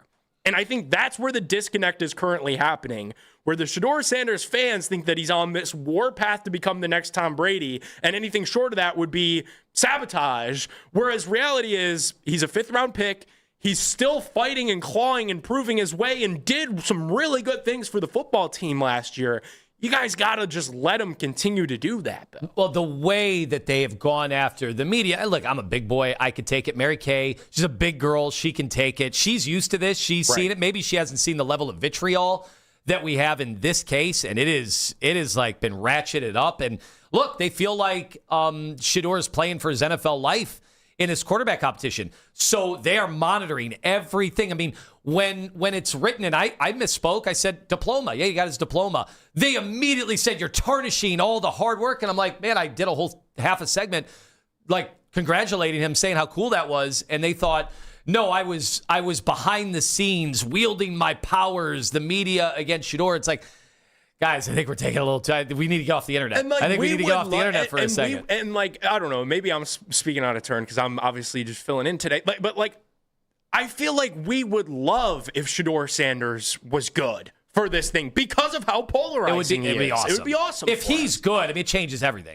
We have no vendetta against him as an individual or you guys that are the crazy people in his fan base, at all. We want to see him succeed. 216-474-0092. Let me get this call in real quick, and then we'll get to the Cavs because you have a player saying something that I found very interesting about the coaching in the series. Denise in Cleveland Heights, go ahead. Hi, I'm confused. Mm-hmm. Isn't the fandom supposed to be supportive of players that are on their team? That doesn't make them stupid. To me, that makes them loyal. And you're going to have extreme fans no matter what it's going to be. But for the most part, most fans cheer for the team as a whole. And if Shadur is going to be the quarterback, we're going to cheer for him and we're going to support him. Yeah, Even Denise, though we're not jumping up and down about the other boy with the, that's always breaking a fingernail every 5 seconds. That doesn't mean that we won't cheer for him. Denise, I agree with you. I agree with you 100%. I just fear with some of these Shadur Sanders fans, like they're not really Browns fans, like as much as they are Shadur fans. But we can all come together, right? They don't really count though, because but that's who Schlerth was addressing, though. He wasn't addressing the Browns fans that were here before Shadur and will be here after Shadur. He was talking to the people that came from Colorado or Texas, all over the country. We've seen Denise. I mean, I've seen it on our stream. We have so many listeners that have come from all over the country to cheer and to make their case for Shadur Sanders. I personally love Shadur. I love him because I think that just like the Browns were caught up in this hoopdom, so is he. I mean, he's been put in a position where, as you said earlier, he hasn't said a word, but every word evidently is coming from him. So it's like, both sides are darned if you do. Yeah, darned that's if unfair. You don't. Yeah, Denise, I totally, and thank you for the call and contributing here. I totally agree. Like, you can't assign all of his fans to him. To me, he's said all the right things. Like, he has absolutely been a joy to hear in the audio. It started. Shadur beat Brendan Sorsby in college, and my mentions are already on fire. So people that makes it fun, though. Come on. Yeah, people are already standing 10 toes down. So I don't know. I'm with the Shadur fans. Mark Schlereth's got to tone it down a smidge. Okay. How many toes down is Dion? That's too far. That sounds personal. All right, when we were getting ready for the Cavs game tonight, I heard something in the open that Owen put together, and this was something that I don't know if anybody really read that much into it, but when I heard it, I'm like, oh, he's talking to his head coach immediately. Here's Dennis Schroeder, future NBA Hall of Famer, I should say Pro Basketball Hall of Famer, Dennis Schroeder, on maybe a key to tonight's game. Shout out Toronto. I mean, how they played us was really tough, and it's a lot of people who could, pressure 94 feet. But I think Detroit don't really got that same personnel. So just making sure that we get the right people in the pick and roll situation, whether it's small or big, and then play out of it. Everybody just playing with confidence, and then we be all right. I mean, look, he's not like, oh, the coaching's been terrible. I don't think Kenny's doing, but I think he's saying something right there because they got in some bizarre situations against the shot clock. You've got guys you can target on Detroit. Jared Allen on the bench. But Jared Allen was on the bench with self-imposed foul trouble in the second half. That was a coaching decision. I think you might see a change in the starting lineup tonight. But you've got guys you could go after. Tobias Harris, Duncan Robinson. Just ask the Cavs of last year how easy it was to go after Duncan Robinson. He was unplayable. And Duncan Robinson outplayed Donovan and James Harden. Like that cannot happen tonight. And I think it's always easy to point a finger in the NBA and blame the coach after a loss like that. But like with Jared Allen mysteriously missing, from the game with only 4 fouls. It wasn't even like he had 5. He only had 4 and he was missing. Donovan didn't get back into the game until there was under 6 minutes to go. So you were like load managing Donovan in a playoff game. I disagreed with so much of what Kenny Atkinson did in game 1. And you talk about adjustments and how these playoffs are like a chess match. Like I definitely need Kenny to make some big adjustments tonight and maybe follow along with what Dennis Schroeder saw as he was out there. All right, that's game 2 tonight. We have tickets to give away at 9 o'clock. Spencer Davies, NBA writer, joins us at 9:20. Don't forget Mary Kay at 8:20. But coming up, Young John provides About Last Night, where your owner is talking about potentially trading the best player on the team. But it's not what you think. We'll talk about that and About Last Night here on Sports Radio 92.3 The Fan, xtendav.com.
driving safe and smooth. Honest pricing, fast service, and locations near you. Consumer Tire, where your ride comes first. ConsumerTire.com. This is the only place to trust for Cavs talk. Immediately after every playoff game, Cleveland's Sports Radio, 92.3 The Fan. So much can happen around the globe that we never hear of. I really don't give a I mean, it had nothing to do with me. I mean, they moved the meeting. I didn't miss it. I was just trying to get a sweet haircut. How it is when you win in Cleveland, man. They love you. When you lose, whew, it's the way it should be. He's a piece of crap. The kid, he sucks. He's sucked his whole career. I got rumors about him, how he couldn't please his wife, so now he's divorced. That sounds really good, but I'm not 6'5", and I don't have the athletic ability to play in the NBA. Now, the Ken Carman Show with Anthony Lima give their thoughts on what you might have missed about last night. The Cleveland Guardians defeated the Kansas City Royals last night 3-1, and Stephen Vogt made a lot of really odd decisions yesterday. He took out Joey Cantillo after only 70 pitches, and then he sent Austin Hedges stealing twice. He almost got backpicked, then he stole third. And then what happened? And then he got thrown to second base. Oh, so well, that's not as good. He almost, I cannot believe, first of all, that's the second time in his career that he has ever attempted 2 stolen bases. He is in the 3rd percentile in sprint speed in Major League Baseball. Stephen Vogt, what are you doing? What's happening? He won the game. That's what he did. They win the game yesterday. Oh, you think they Vogt end the losing streak? You think Vogt told Hedges to steal third? I don't think Hedges would have gone to third. No, on his they own. talked about this after the game yesterday. Hedges said that the pitcher fell asleep, wasn't paying attention to him. That's so ridiculous. He took off. He should have been out. If you look at the play, he should have been out. They challenged it. They said it stood. He should have been out. I don't know how they didn't overturn that. He said third base was further than what he had remembered. Hey, they needed the win. They ended the losing streak. 500 baseball team. At this stage, I asked Matt Derry of the Derry Brothers podcast yesterday, is this where you thought they would be? Stop saying 500 baseball team. They are first place Guardians. They are first place. That's right. They are first place baseball I don't care team. if they were 10 games under. They're first place Guardians. I love the American League Central. It's the NFC beautiful South? place to be. It's my favorite. It's a beautiful place to be. Can we play the Royals every series? Royals and Twins, just alternate them. Matt said he thought they'd be a little better by now. Remember, they had the gauntlet of the schedule early. They went up against a bunch of the big name pitchers. And, this year, listen, it's not great that they're 500, but to see DeLauder doing what he's doing, there is some excitement there. You still have the guys in the rotation that I think you can depend on. I'd like them to have a better record. I still think their best baseball is ahead of them, which I think is a good thing. Jimmy Haslam, owner of the Cleveland Browns, he's also the owner of the Milwaukee Bucks, had some interesting things to say about his best player yesterday. I just think before the draft is a natural time, right? Because you're going to, if Giannis does play somewhere else, then we ought to get a lot of assets, and that's John's job to do it. If he's here, then you build the team differently. So I think that's also necessary. I just want to stress, though, that our relationship with him, despite what is reported by certain ESPN writers, is very positive.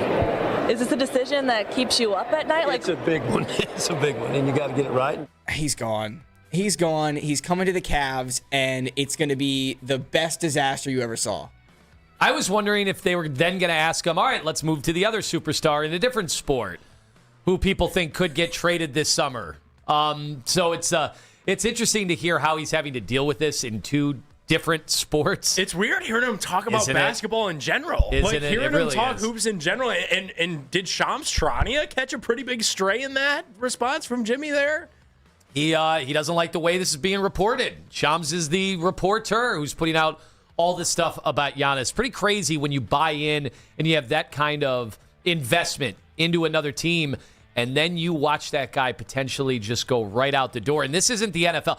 NFL, you can reload and you can lose an unbelievable player. As long as it's not a quarterback, you can lose somebody and then be good the very next year. The NBA doesn't work like that. If you're a Milwaukee Bucks fan and you saw that clip come across your timeline and you watched it and you listened to it and you digested it, you got to have a pit in your stomach, don't you? Just because of Jimmy Haslam's track record here in Cleveland and the situation that's spiraling with Giannis. You had a top 3. Yeah, you won a championship, so it's important. You can't just brush that off. But you have had a top 3, top 4 player for over a decade And what has that gotten you the last few years? Isn't the writing on the wall at this point? He's done what you've needed him to do. You get some value for him and get him out of here. Yeah, I think they're going to be trading him for sure. The question is, there's going to be a lot of desperate teams. Like, obviously, if the Cavs get bounced this round, there's only so many ways you can make your team better. You looking at a Giannis trade. You know, when the Knicks were in trouble in the first round, people were wondering. Like, all these teams, that Denver Nuggets, like, all these teams, they are starved. For some Boston Celtics were mentioned yesterday. There's going to be a Giannis sweepstakes emerging here. No, sound means we got to move on. Yeah, it's a new thing now. Nick's new to the time slot. Ted Turner, creator of CNN, TNT, TBS, former owner of the Braves, he passed away yesterday. And I would like to say one thing to Ted Turner. Thank you so much for running Impractical Jokers and The Shawshank Redemption all the time on TNT and TBS. His greatest contribution to society. And True TV. True TV, too, We wondered if you even knew who Ted Turner was, because he was a titan in the telecommunications, the cable world. He's often credited as the pioneer of the 24/7 cable news. Brought us, remember CNN, Desert Storm. You saw a war live on television. It's a crazy thing that now we just take for granted, right? You see it on social media. Oh, yeah, drone strike. Okay, I'm watching it in real time.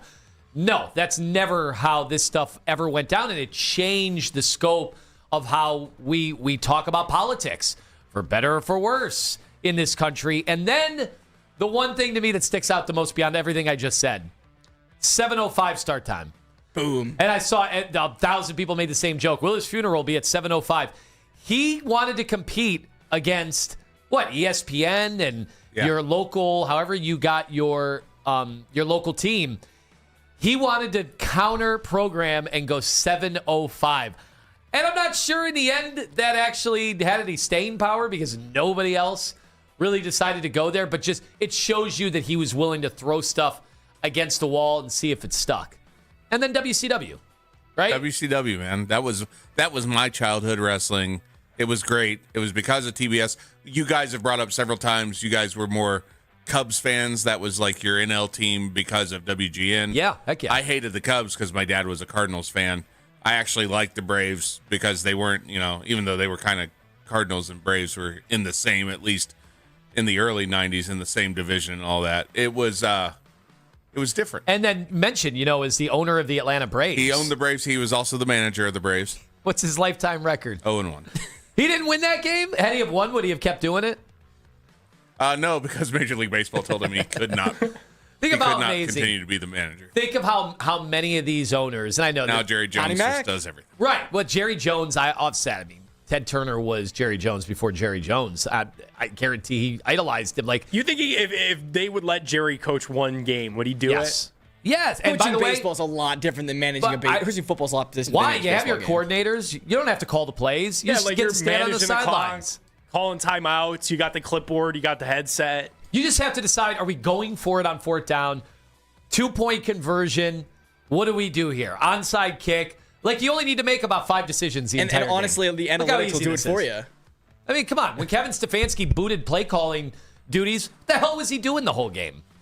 He said if you've called plays in Madden, it's that easy. So, Jerry Jones has played Madden before. All right. Is that it? That's it for about last night. Oh, you spared Mike Vrabel and Diana Rossini. We'll get them later. I mean, I got an hour of material on this, but we ran out of time because tonight, pretty big game. Cavaliers, I don't know, is their season on the line? Now, Nick Pedone, earlier in the show, if you missed it, he couldn't believe that he had to give me the pep talk. I will say, I think we have some reasons to think things might go better tonight. We'll get to that. Plus, your chance to win Cavs tickets at 9 o'clock. And we are 25 minutes from Mary Kay Cabot, Plain Dealer, Cleveland.com. Straight ahead here on Sports Radio 92.3 The Fan. Anthony.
not won an NBA championship. And that while, yes, you are more talented than Detroit, I think you're more talented than anyone left in the East. You can't just out-talent everybody in the NBA playoffs. And what's weird is you have to match people's intensity. For like 3 minutes to start off the game, I actually thought they were doing that. The Afternoon Drive. Weekdays starting at 2. We are Sports Radio 92.3 The Fan.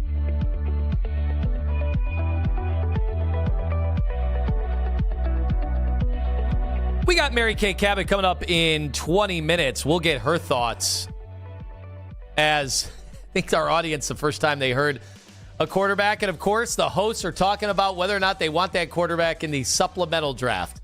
We'll get to that with Mary Kay Cabot, plaindealercleveland.com. 9 o'clock, Cavs tickets giveaway. Game 3. Yeah, Game 2 is tonight. Game 3 is on Saturday at 3 o'clock. I will be there. We'll be giving away tickets to that game. Hopefully, it'll be 1-1 when that game tips off. Anthony Lima and Nick Pedone is in for Kenny today. Donovan, obviously under the microscope in a game like tonight. It has been 6 straight games that he has had a negative net rating. He's never done that in his career. He's never had even 2 straight games is a rarity. 3 he's never really had. We're now going on 6 straight games in these playoffs. And we also saw in the second half of that game his usage dipped way down. He only played 35 minutes. Which I wasn't expecting, by the way. Like, I kind of thought, and Donovan's refuted this to his credit, but there was that reporting that he was not behind the JB Bickerstaff firing, but made his opinion known that JB wasn't a coach that Donovan believed could take the Cavs to a championship. So I kind of thought that he would come into this Pistons series with his hair on fire a little bit. I kind of thought that this would be a series for Donovan Mitchell where he would be able to improve from what we saw in those last couple of games against the Raptors, where he just wasn't that good, wasn't that dominant, didn't really look as explosive. Like, I remember in Game 6 when they lost to the Raptors, I kind of found myself asking, like, is Donovan even healthy right now? Which I think he is, but it's strange that he's not finishing postseason. Yeah, he's doing his rip through move that he's kind of pioneered with the Euro step. Like Magic Johnson used to have that too, but not with a Euro step. So he has the floater going, but he's not getting all the way to the basket. And I think that is one thing I saw Detroit take advantage of, that they were not real worried about either James Harden and Donovan Mitchell getting all the way to the bucket.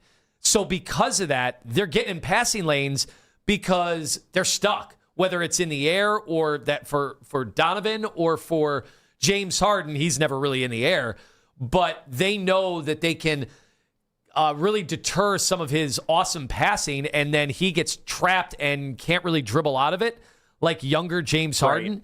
And I think the spacing has suffered because of that. So it's something to monitor. The 35-minute thing is bizarre to me. I mean, my whole life, superstars play in close games 40-plus minutes. And for Donovan Mitchell to only go 35, ask Detroit fans, would you rather have Donovan Mitchell play 35 minutes or 42? I think Detroit fans are like, you just let us off the hook. Yeah. In a big way. Thank you, Kenny Atkinson. I don't know if you know, Lima, like my feelings about LeBron as it pertains to the wider basketball conversation, but also to what could come this summer.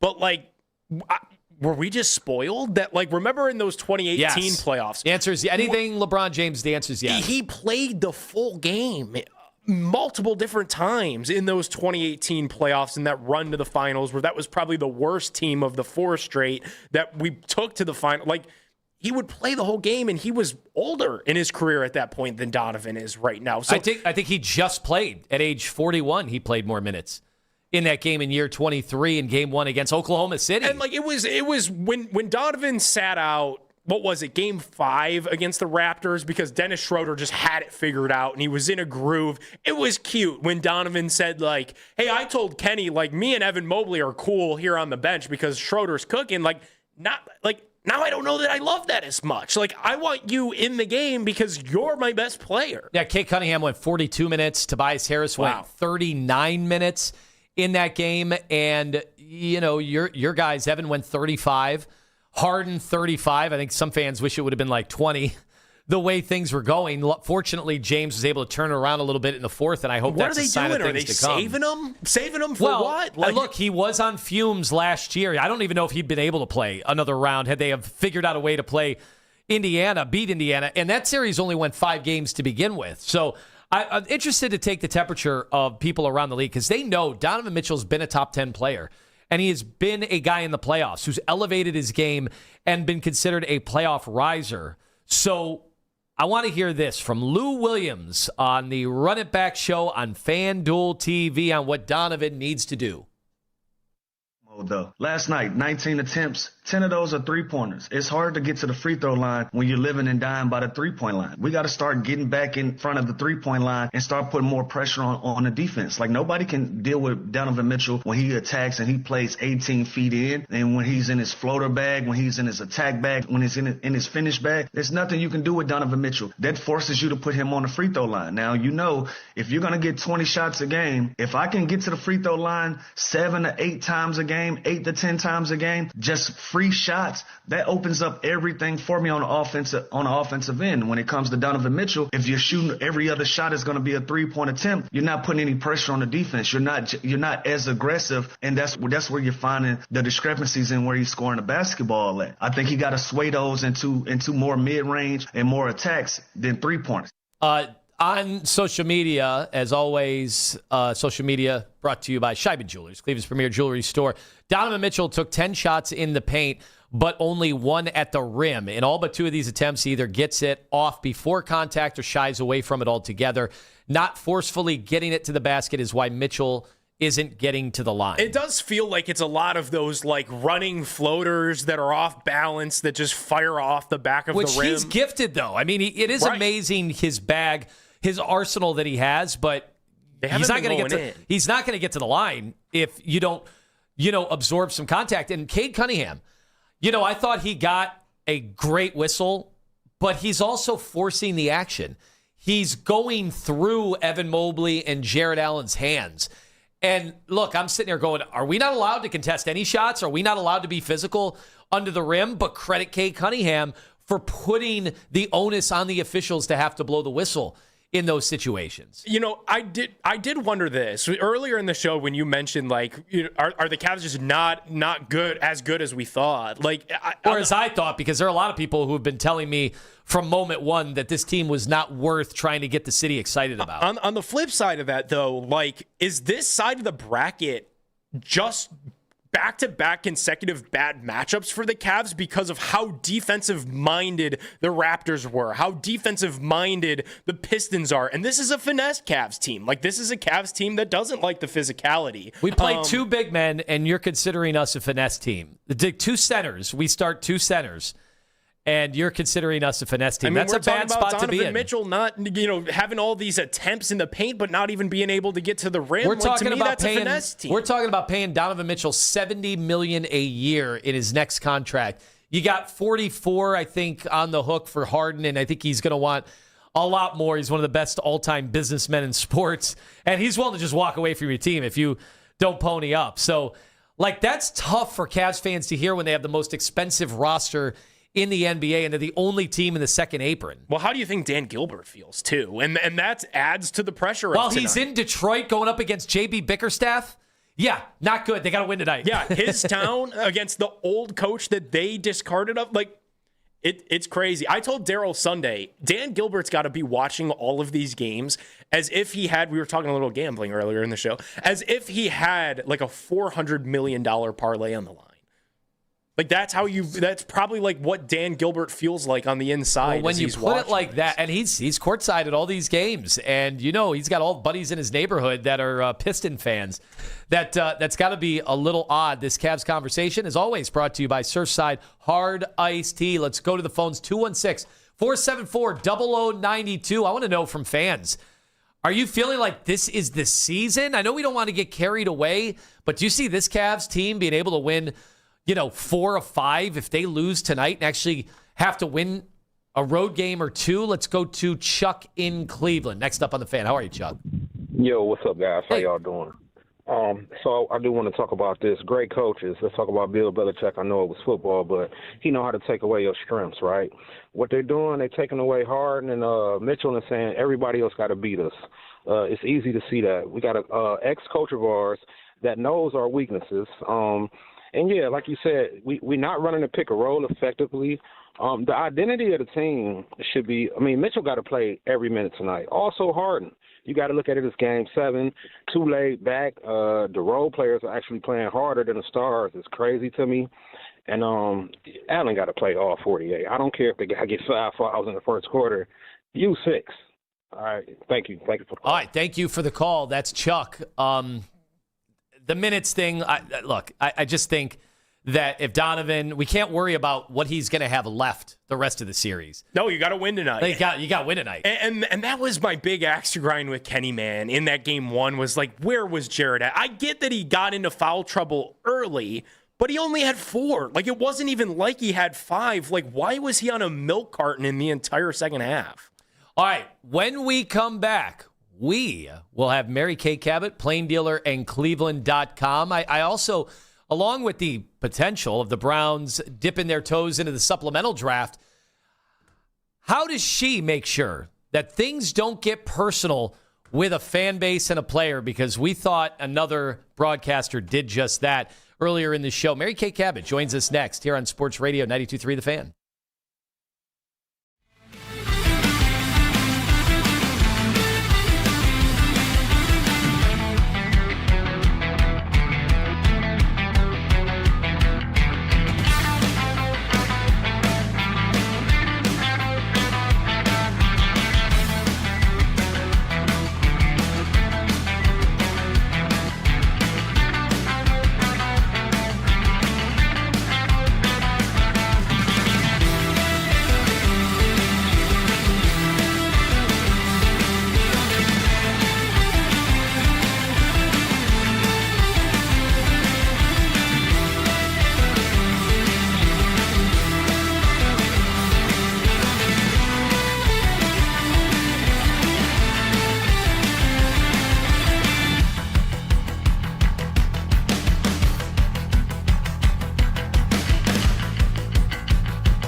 San Antonio handing Minnesota its worst playoff loss in franchise history, the 133 points, the most by the Spurs in a playoff game since 1983. Get all the latest Browns content filtered right to your phone during this offseason by following the Browns playlist and 92.3 The Fan on the Odyssey app. Headline sports news every 20 minutes right here on 92.3 The Fan. From the University Hospital Sports Desk, I'm Jeff Thomas.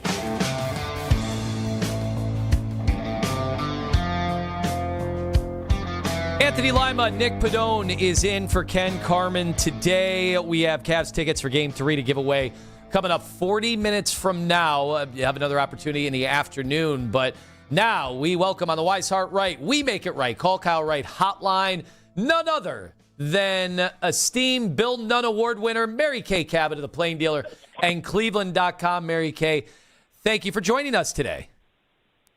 Thanks for having me. Great to be here. Well, Mary Kay, we often give you a barrage of different quarterback questions, but the draft is over, right? So there's not going to be any questions about any prospects going forward until I heard this from Todd McShay on the Todd McShay Show via The Ringer.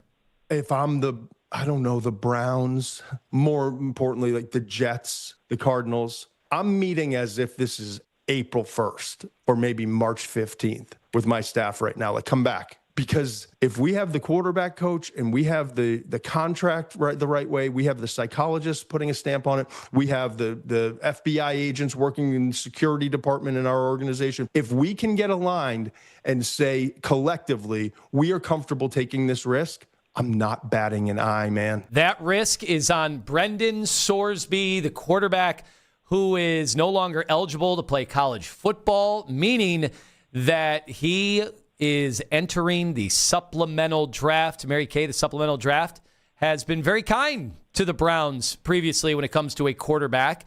Is that something that should be on the Cleveland Browns radar? Well, first of all, I'm not entirely certain that Sorsby will be entering this supplemental draft.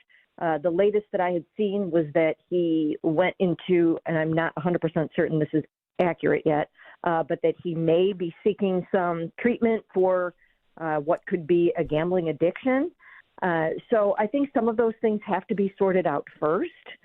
And I would say that the Browns, they don't just study quarterbacks 1 year out. So they've already done work on Sorsby. They would have to. I mean, that's what you do. You have a couple of years out that you're looking at, and he would have been in the draft next year. And, of course, they're already looking at many of the quarterbacks and doing their due diligence on many of them that are coming out next year. So that's first. Then the other thing is you would have to determine and really vet thoroughly what could be a serious gambling addiction. And again, I'm not taking his inventory. I don't know if he has a serious gambling addiction, but the team would have to find out themselves if he does.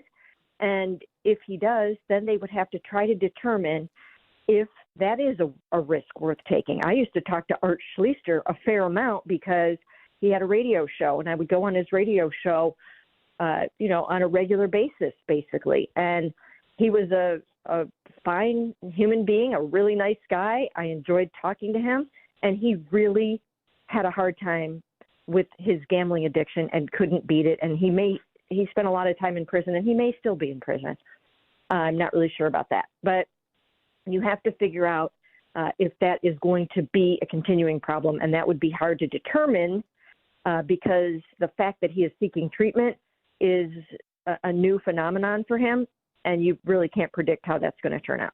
Mary Kay, with some of the baggage that came with Deshaun Watson and I guess a little bit of the PR hit that the Browns had to absorb with that trade, is that something that they'd even be willing to entertain again? In a world where Sorsby does complete his treatment and is on the straight and narrow as it pertains to the gambling, would they be willing to take another risk at a quarterback that has had a little bit of off the field troubles to try to cure this search for the franchise QB that seems to be ongoing since 1999?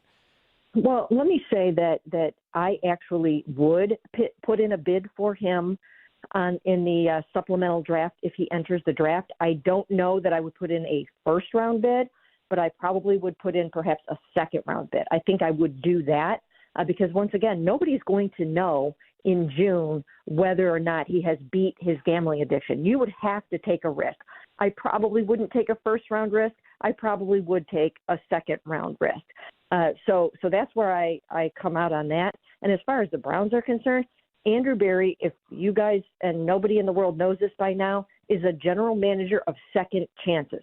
He believes that probably everybody has redeeming qualities and deserves an opportunity to overcome a mistake in their lives or overcome some kind of an issue in their lives. So he is definitely a general manager who is willing to take on players who have something in their past that other teams might not want to go near. So, and in some cases, that's worked out very, very well for him. There were a number of players last year that had issues coming onto the team, and then they did not have legal charges against them, and they did not receive any sanctions from the NFL.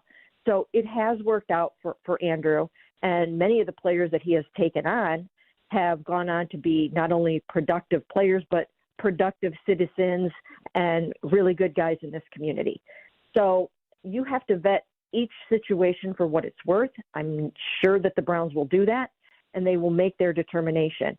And again, I think it would be worth a second-round bid. I probably wouldn't do the first. And I just think it's interesting in this case, for once, the Browns wouldn't have to lose games to be able to get the quarterback that could potentially turn their fortunes around, which I think a lot of people are wondering what kind of year this is going to be in general. Mary Kay Cabot, playing dealer, Cleveland.com. So we had Todd Monken in studio on Friday. I could tell you in the 20 minutes before he went on the air, and then the 30 minutes he was on the air, and then the 20 minutes off the air, where he sprinkled in some Kentucky Derby talk as well. Man loves his horses. Mary Kay, he never once denied your report about who is ahead in the quarterback derby, so to speak. With all of that said, it does seem like he wants to find that starter earlier rather than later. Is Shadur Sanders, does he have enough time to try to make this up? Well, they do have 10 OTA practices and probably the entire 3-day mini camp. And once again, as I've mentioned before and as I've written, just because you have the edge right now and just because maybe you have the inside track right now, it doesn't mean that you necessarily win the race. So, no, it is still ongoing. And I did not report last week, as you know, that Deshaun Watson had been declared the starting quarterback. I said he emerged from the voluntary minicamp and, for all intents and purposes, the first month of the offseason program, or the first 3 weeks or whatever of the offseason program, ahead. That was it, ahead.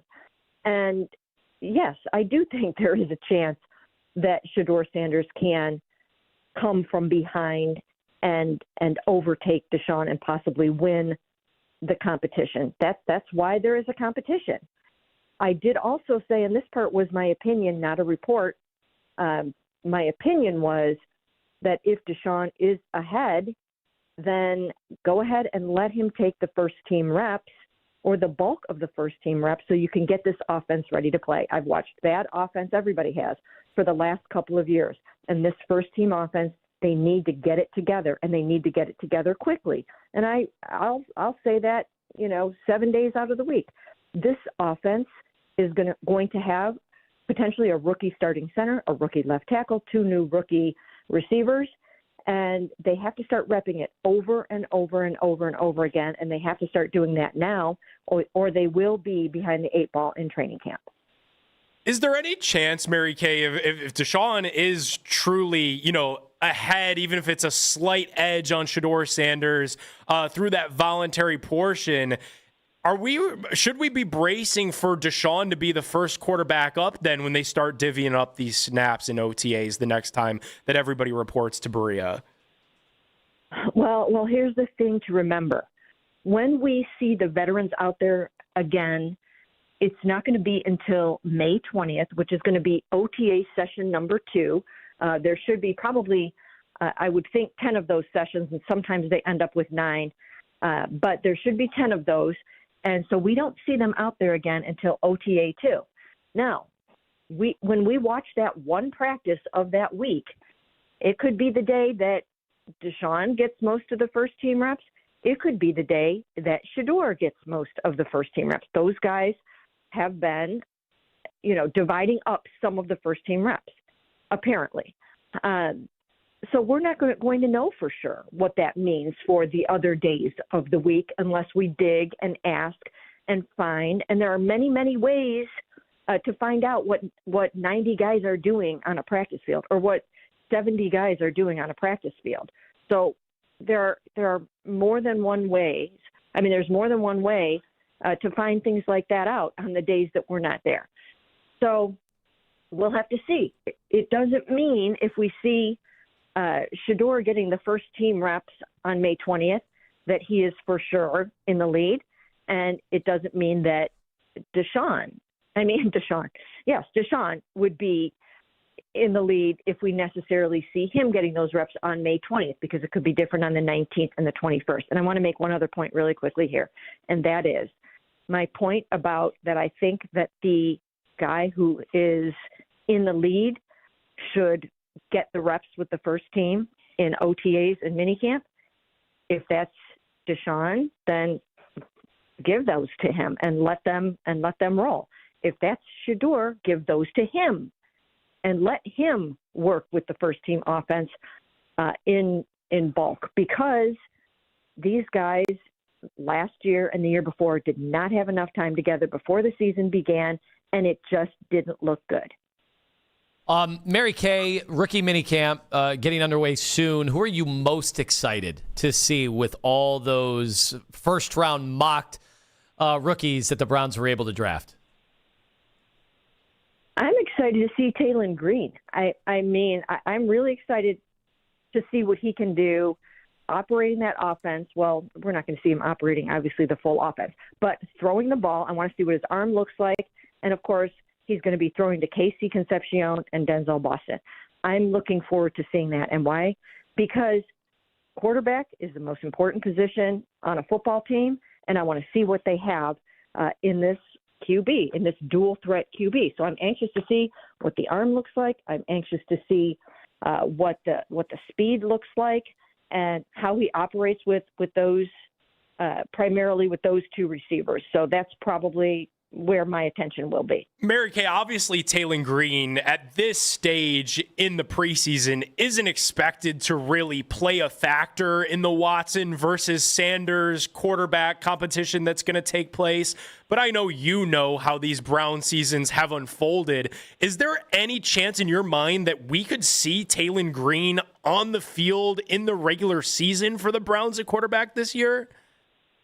Well, first of all, anything can happen, and we've seen that in the past 3, 4, 5 years, whatever here, with so many quarterbacks getting on the field in any given season. So you can't rule anything out that way. But Todd Monken has already said that he would like to give, if he's ready for it, Taylon Green a package of plays where he can play in short yardage, goal line, 4-minute.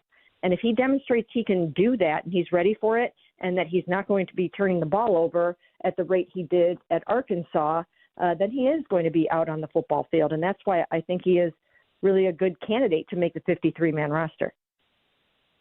All right, Mary Kay, once and for all, have you figured out the difference between a diploma and degree? Because I was educated on that earlier in the week. I was met with heavy criticism for me congratulating Shadur Sanders for a diploma, which I thought that's what it was called. That's what you receive a diploma at the end of it, don't you? Like I've got a diploma on my wall. You do? Mary Kay has a diploma on her wall. Well, let me just say this really quick because that did turn into a little bit of a thing. So the Colorado Buffaloes first put out a tweet saying that Shadur came back to receive his diploma, okay? And so I thought that was awesome and amazing, and it's great news. So I did go ahead and write that, and I was not 100% certain at that moment. I was following the lead of the Colorado Buffaloes in saying diploma, which they later changed to degree, but it was put out there as diploma, which, of course, is an accurate way to describe what happens on graduation day. But I didn't initially put degree in the headline because I thought that perhaps there was a chance, based on the tweet that the Colorado Buffaloes put out themselves, that maybe he actually did graduate last year and just didn't have an opportunity to enjoy commencement exercises and therefore went back this year to have that special moment. So I did not want to be inaccurate about that and make it seem like he didn't get his degree last year if, in fact, he did. So that's where the diploma versus degree thing came in. But receiving your diploma, your college diploma, and going back to get that is, that's really no different than the degree, which I stated in the story that he got his degree in sociology and whatnot. But I didn't want to shortchange him if he actually did go ahead and get that degree last year. And I'm guessing that maybe he didn't get it now until this year, but I still don't really 100% know that for sure.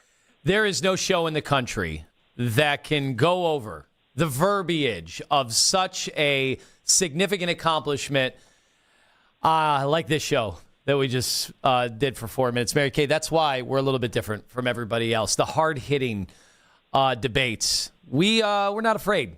We are not afraid to address it. And so thank you, Mary Kay, for coming into the hot seat on that. We got that sorted out. Thank you, Mary Kay. Oh, no problem. I just, I was a little taken aback that became a little bit of a And you know what I like about Mary Kay? She's not going to go scorched earth on the Shadur fans and be unprofessional and take it too far, like maybe somebody that we played earlier in the show. Thank you, Mary Kay.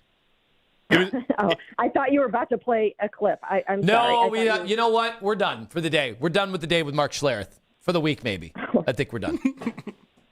Mary Kay, you mentioned this new offensive line that's going to be out there for Browns rookie camp. I think we're out of time. We're out of time. Nick's familiarizing himself. I'm new to the slot, Mary Kay. Sorry. I'm used to talking to you on Sundays. And then you wrap it up. We're working on clock management over here. Thank you, Mary Kay. Let's do it again. Thank you, guys. Take care. Here it is. It's like high school basketball in here now. Just keep possession for as long as you want. Very important details there. Earlier in that, we got a lot of people saying, where did this Sorsby thing coming from? He wasn't mocked anywhere in a first round ever. Some of our listeners have never heard of him. Au contraire, because we have some audio coming up next on Sports Radio 92.3 The Fan. It's Anthony Lima for Fanatic.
and you can be a part of it anytime you want. Weigh in on X at 92.3 The Fan and see if our hosts make your reaction a part of our shows. Powered by Scheiben Jewelers, Cleveland's premier jewelry store. Listen to 92.3 The Fan on the Odyssey, iHeartRadio, and TuneIn app.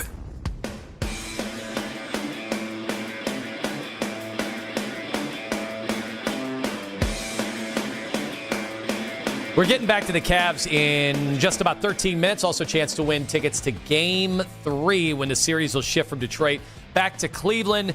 Cavs down 1-0. We have plenty on that coming up. Anthony Lima and Nick Pedone is in for Ken Carman today. A couple things from Mary Kay, who once and for all distinguished between a degree and a diploma.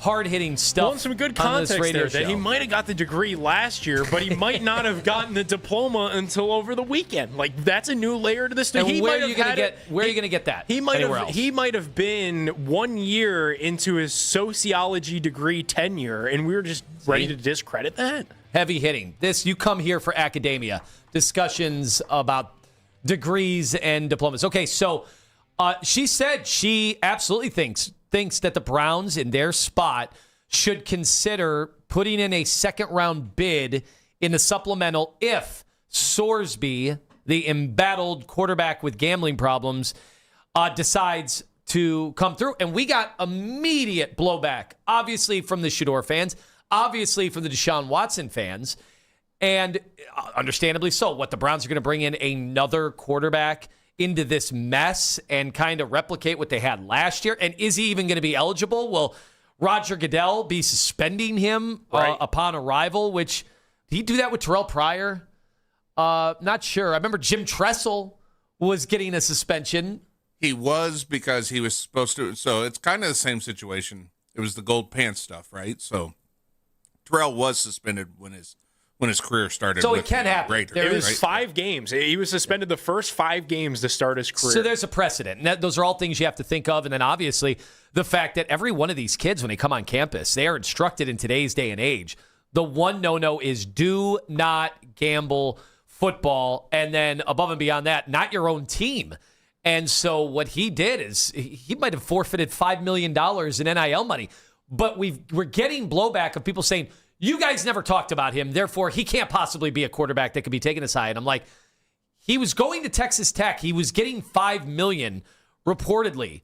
He was like one of the highest paid dudes in college football this year, and he was going to Texas Tech, which is going to be one of the most expensive rosters. On what planet, if he played well, on what planet is he not going top 10 in next year's draft? And people were talking about him. Like Dane Brugler was talking about him as it pertained to the Browns conversation before this year's draft, when he was mentioning how good next year's 2027 draft was expected to be. Sorsby was somebody that he linked to the Browns before even all of this fallout came up. So this didn't come out of nowhere. It's just we weren't talking about next year's draft specifics outside of Arch. Just because people know Arch Manning. No one knew. The casual fan doesn't know who this kid is. Albert Breer, after doing some digging, absolutely found out about this kid. Here's what he had to say. If he enters the supplemental draft, I think he'll go. I think he'll be a second rounder, would be my guess. I think there's an outside chance he goes in the first round. And I look at the landscape, and it kind of seems like that's the likelihood to me now. I look at like teams like the Browns and the Dolphins and the Jets and the Cardinals as ones that could look at it and say it's worth flipping a second-round pick for a guy who might have wound up being a top 5 pick in the 2027 draft if he went and played the season out at Tech. And then I think you could even have some teams maybe swing a first-rounder, or a team like a Minnesota or Pittsburgh that thinks, well, we're going to be drafting late in the round anyway, so we won't have a chance to get a quarterback next year, so let's just do it now. All right, so then if I add that, and that was on the afternoon show with Nick and Jonathan, if I add to the fact that, man, that kid could end up at your rival instead, and they don't even have to have a bad season to get him. Does that make anybody a little nervous that you could be going up against them for the next 10 years? I mean, and I don't know if Pittsburgh's actually entertaining it because, like, they've got Will Howard. They just drafted Drew Aller. So you would have to factor in, like, are you willing to give up on both of those mid-round picks for a potential first-round swing at Brendan Sorsby? And if they are, like, willing to give that up, like, shoot, what do they know that the Browns wouldn't know? And I think it's telling that Mary Kay said that she would give up that second-round draft choice for Sorsby, and that the Browns do their homework on these QBs years in advance. Like, this is somebody that they probably already have a good bit of note on. You mentioned the tight end. They drafted the tight end, Joe Royer, in the, what was that, the 6th round, I think, or the 5th? He's caught 900 yards from this quarterback already. 170th overall. Yeah, so there are enough dots that you can connect to Sorsby and the Browns where this doesn't feel like it's the craziest thing that's ever been floated, the way that our social media mentions really made it out to be this morning, Tone. And I get it. We haven't mentioned them, fully admit, because this is not really, we're not a draft show. Ken, I bet you Ken, you know what? I'm going to find out. Ken's on his cruise right now. As long as they let him dock and come back. He was in port yesterday. So okay. Maybe, yeah. So they allowed him off, and now he's coming in. Yeah, on that one. Yeah. Okay. And you're comfortable with him coming in studio? Well, I'm comfortable with him texting me replies. Okay. Yeah. Well, let's text Ken and find out if it made his big notebook, because Ken's been scribbling away. He has been at it already for next year's draft. He's got the papers. Okay. So if Ken Carman, we'll find out once and for all if he wrote down the name Brendan Sorsby. Because then if he did, then some of you've got to apologize. It won't count until he seals it in an envelope and tells me 6 weeks later. That's right. Kenny will be back next week, I promise. 216-474-0092. I want to hear from Cavs fans. Ladies and gentlemen, we have a game 2 tonight, trying to even up the series and steal vaunted, coveted home court advantage, tonight after the Cavs have been dragged through the mud following that loss in Game 1. James Harden, the horrendous turnovers, Donovan Mitchell not getting to the bucket. He has had 6 straight subpar, especially for Donovan Mitchell, subpar games. Can they turn it around tonight? And your chance to win Cavs tickets in just about 6 minutes here on Sports Radio 92.3 The Fan. This is an Odyssey Sports Minute.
Sports Desk, I'm Jeff Thomas.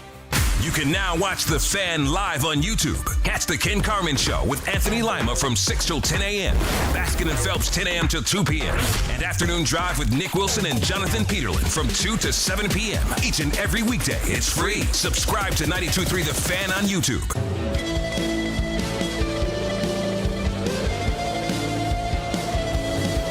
We got a Connie right now.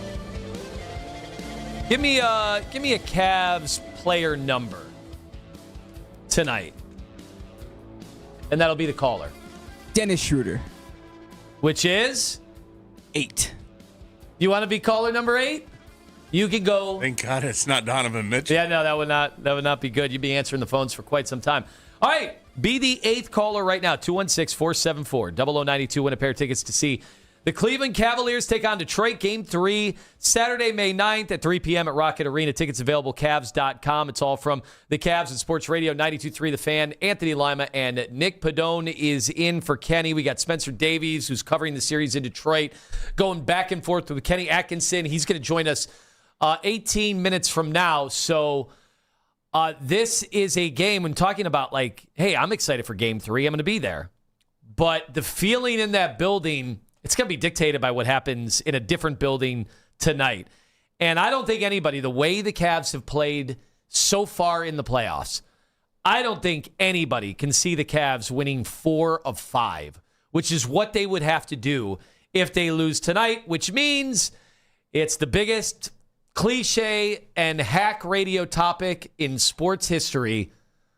But tonight's a must-win playoff game. It absolutely is, though, just because, like, this team, I think, has to prove to themselves at some point, and no better opportunity than right now, that they can win a road playoff game. Like, whatever happened in Toronto was really where it felt 0 for 3 is what happened in Toronto. And that's where it felt like these playoffs got weird. Like in Game 3, which was night 1 of the NFL draft, was like when the Cavs playoff run kind of started to feel like, okay, maybe this might not go the way that we really thought that it would. And then those road issues persisted in Game 4 and then again in Game 6. So, like, I think this group really needs to just prove to themselves, we could win on the road. Like, we were right within it in Game 1. And that's the feeling that I can't shake this morning, Toad, is that, like, despite the 19 turnovers, despite the 31 points off of those 19 turnovers, everything that went wrong, J.A. getting in foul trouble, like, they were right within striking distance to steal that basketball game. So if you could just clean some of that stuff up, you could win your first road game in this playoff and maybe just, if nothing else, prove to yourselves that that's something that you guys are capable of doing this year. James Harden, the turnover fest, has been the conversation. Now, I thought in the first series, I thought he was a big part of them winning that series. I know he turned the ball over. The funny thing is, in Game 4, when he had the worst turnover game, I think, of the playoffs, they were still up 8. At the end of that game with like 5-6 minutes left, they had an 8-point lead. So they coughed it up, and it's because of that. I think a lot of people can point to that series getting prolonged, that they came out and had that effort in the first quarter in Game 1 in Detroit. So it's because of that. I think a lot of people are certainly down. People like me had been telling you that James Harden was going to be a big factor in the playoffs, but was going to be an evolved version of James Harden. And then all of a sudden, he couldn't dribble the basketball, and he couldn't get by Duncan Robinson there in the third quarter. And in the second quarter, Cade Cunningham. And it didn't seem like it was because of tenacious defensive pressure either. No, and Duncan Robinson is not exactly he just stood there. He's not exactly like an all-NBA defender. No. Like that's somebody that you should be able to get around when you're somebody like James Harden, who's been to the playoffs 17 times in your 17-year career. It was baffling, dude. And I get that the Pistons are a good defensive team. Like, this is what the Pistons want to make the Cavs do. But it's like, could we get the ball moved up the court in 8 seconds? Can we get the ball, past the 3-point line without dribbling it off our foot? Like, those were the type of things that were just killing the Cavs time and again, even when they mounted that second half comeback and were right within striking distance. Like, they still couldn't get out of their own way. Now, when Schroeder and Strus, they ignited things, at least getting the ball, like you said, pushing the ball. We actually got, what a novel concept. We got transition baskets. So they have these things they track in the NBA. This is very advanced. It's called fast break points. I learned about these recently because I haven't seen the Cavs get fast break points in the playoffs. No. They're like the slowest paced team ever. And I get it. When James Harden's on your team, some of that is going to be slow. But, James doesn't play 48 minutes. Like, other guys do handle the ball. I do wonder if one adjustment they'll make is depending on if other guys can do it because – they've got a Thompson brother that can really hound you full court.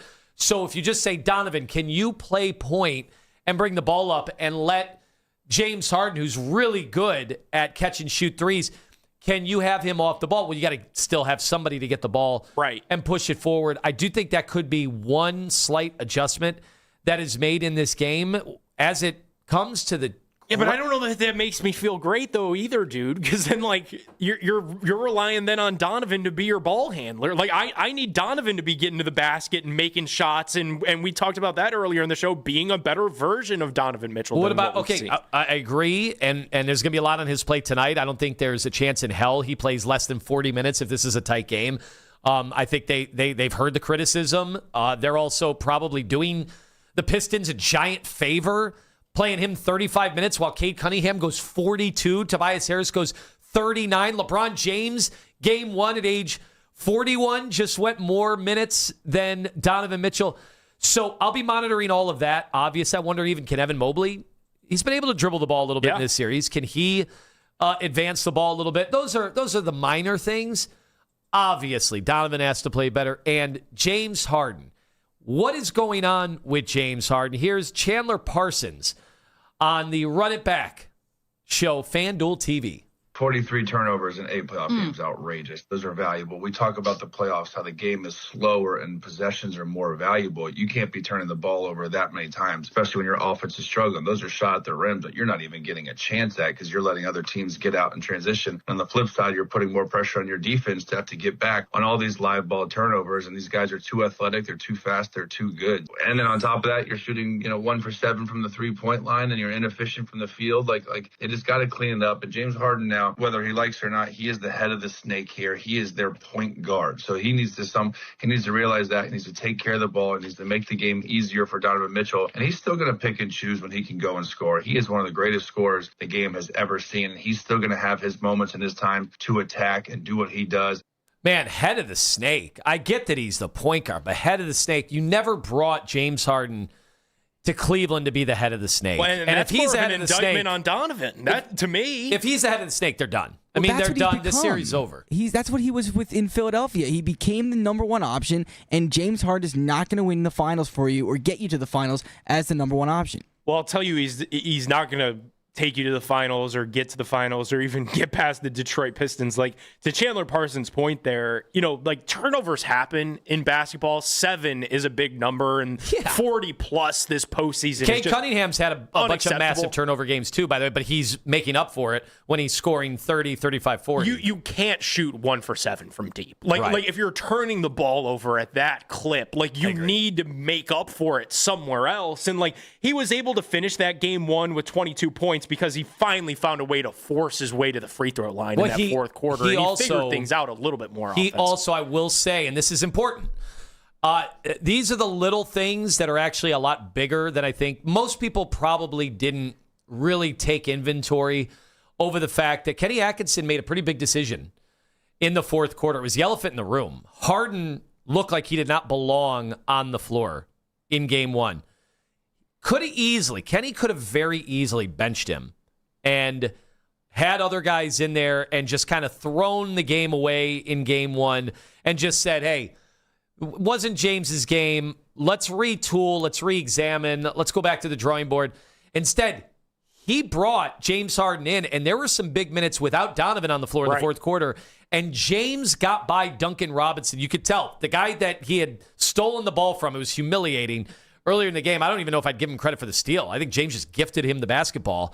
Just a sloppy attempt at a crossover dribble right in front of him. In the fourth quarter, they went on that 11-0 run and tied the game up. James had 9 of those points, and almost every time he got right by Duncan Robinson. That, to me, it's a little thing, but it might be in Duncan Robinson's head. oh, if I'm one-on-one on James, like, yeah, he gifted me one, but he kind of made me look bad there in the fourth quarter. And I just pay attention to that because Kenny, we've been criticizing him for a lot of things. You need James. Yeah. You need him in this series. Do I want him to be the head of the snake? No, but he needs to be out there. He needs to be helping out. And he stayed with him in the fourth quarter, and they got right back in the game. I can't believe there's a big layer. I can't believe we're even talking about this. Like, this is the Pistons. I think we're better than the Pistons. We're more talented than the Pistons. So you're not buying the 1 seed and the 60 wins. I'm not. It's JB Bickerstaff in the second round. Like, I would love nothing more than right now if Kenny Atkinson's in the lab finding a way with Jared Allen's going to start the game with 0 fouls, so you don't have to worry about the rotations and the rhythm with foul trouble.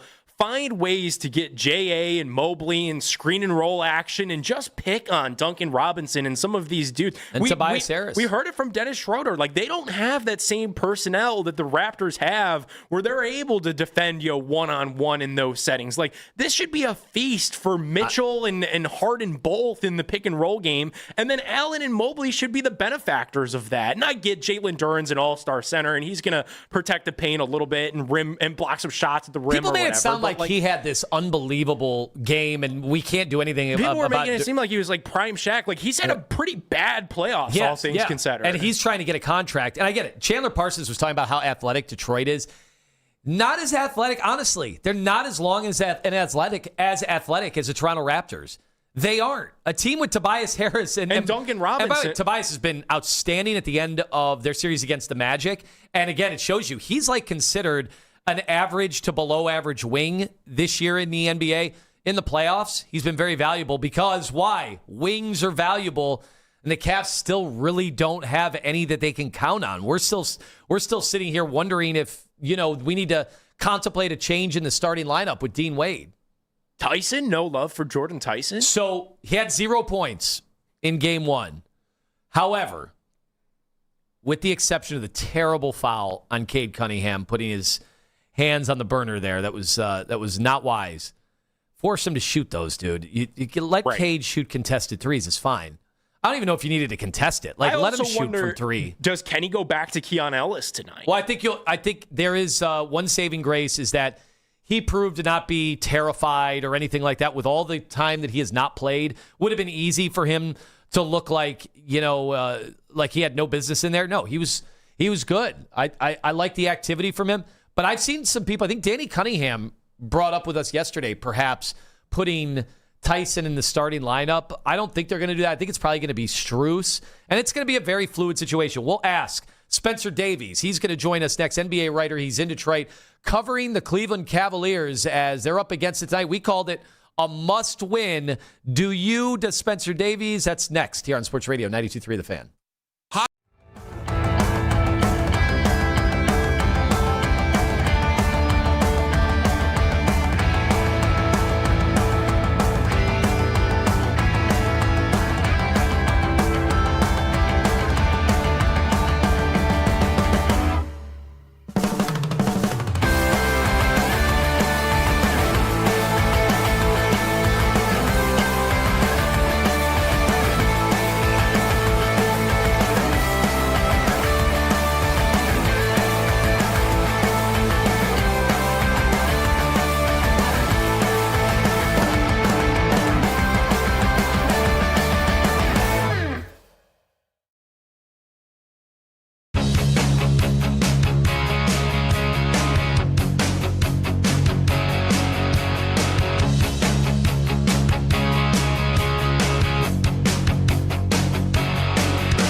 franchise history, the 133 points, most by the Spurs in a playoff game since 1983. Listen to the Fan Rewind weeknights 11 to midnight. All the best segments from all our shows, and can always listen on the Odyssey app. Headline sports news every 20 minutes right here on 92.3 The Fan. From the University Hospital Sports Desk, I'm Jeff Thomas.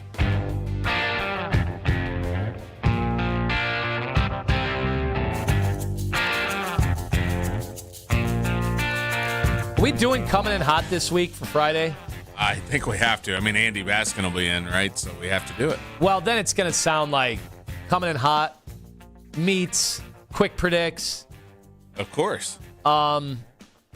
Meets Dead or Alive at 5:55. Well, okay. We'll ahead or behind. We'll debate it tomorrow, and we'll see if the big man, once he gets off his cruise ship, which is not in peril, his is okay. I will write the question, can we do it, on a scroll, put it in a bottle, throw it out in the sea. All right, and we'll have final declaration on that. I'm very excited for our next guest to appear on the Wise Heart Right. We make it right. Call Kyle Wright hotline. Spencer Davies is in Detroit covering Pistons, Cavaliers game 2. And I said earlier in the show, yeah, it's a playoff game. You always say playoff games are must win, Spencer. And you've been around a team that seems to be, of all the NBA playoff teams, like the most laissez-faire, cruise control team, no urgency team of all. But do they know that if they lose this game, they'd have to win 5 of 7, and they'd actually have to win road games to be able to move on to the third round? Do they know that, Spencer? Do they know how the rules work? You would hope so. I mean, you didn't say anything wrong there. They're definitely a team that kind of moseys on into these contests and have to kind of play catch up in a lot of these games. And it started really ever since they went on the road against Toronto. And every time that they've been away from Rocket Arena, for some reason, first halves have been just an absolute killer for them. And then they have to put together these performances in the second half to where they remember that, oh, we have to take care of the basketball and we have to make simple plays in order to actually be effective. So I think that's where it really starts, is that first quarter and not spotting teams double-digit leads. Spencer, what's going on with Donovan Mitchell? You see all of these advanced stats that he's had 6 consecutive bad games. And really just when you're watching the games, like from the eye test perspective, like it doesn't seem like he's the same Donovan Mitchell that single-handedly powered the Cavs through a couple different postseason series ever since that trade back in 2022. Well, here's the thing. With Toronto, I kind of understand it. I don't think it was much more of a lack of urgency from him than it was Scotty Barnes giving him a world of difficulty, and Jacoby Walter and Jamal Shead, who are really good defenders.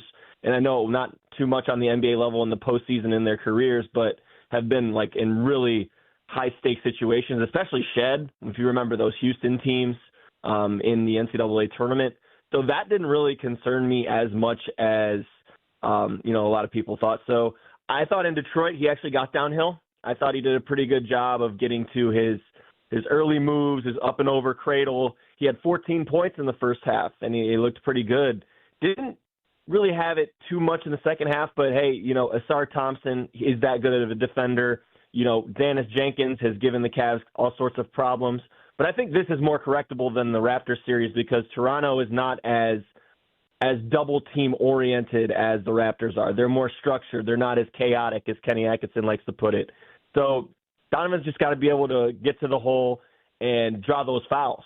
But he hasn't been getting to the free throw line. We know that he talked about it after that game 1, and we'll see what happens with that. But I think Donovan looked a little bit better in Detroit anyhow in game 1, so not as concerning for me. What's most concerning for me is the usage rate that James Harden has, and that's over 26%. It's the most that he's had since he was in Philly. And the worst part about that is that he's turning over nearly 1/4 of his possessions. And I think that directly reflects on Donovan Mitchell not being able to play very well because maybe he might not be touching it as much as he has been in the past. Yeah, I think it's a great point. Spencer Davies joined us on the hotline because Donovan, an analysis of his actual drives, and I know he got 14 free throw attempts a game in that Indiana series last year. 2 of those games over 21 free throw attempts. It's just a hair over 2 this year in the playoffs. Something has changed. Well, the analysis of his drives are showing he's not getting all the way to the basket. He's certainly not elevating. And when's the last time you've seen him dunk in a basketball game? So is he starting to experience like the Dwayne Wade at age 30 drop-off in athleticism? I don't know. But one thing is for sure, like Detroit is using that against the Cavs. They are not worried about either guard getting all the way to the rim, and I think that's allowed them to play the passing lanes as effectively as they have. Yeah, no, I would agree with that. And, obviously you have to have your role players hit those shots. Dean Wade, missed a few.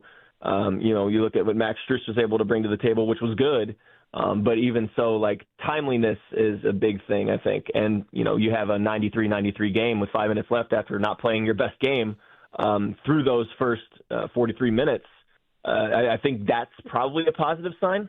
I think defensively they did a pretty dang good job on Cade Cunningham. Duncan Robinson got loose, made 5 threes.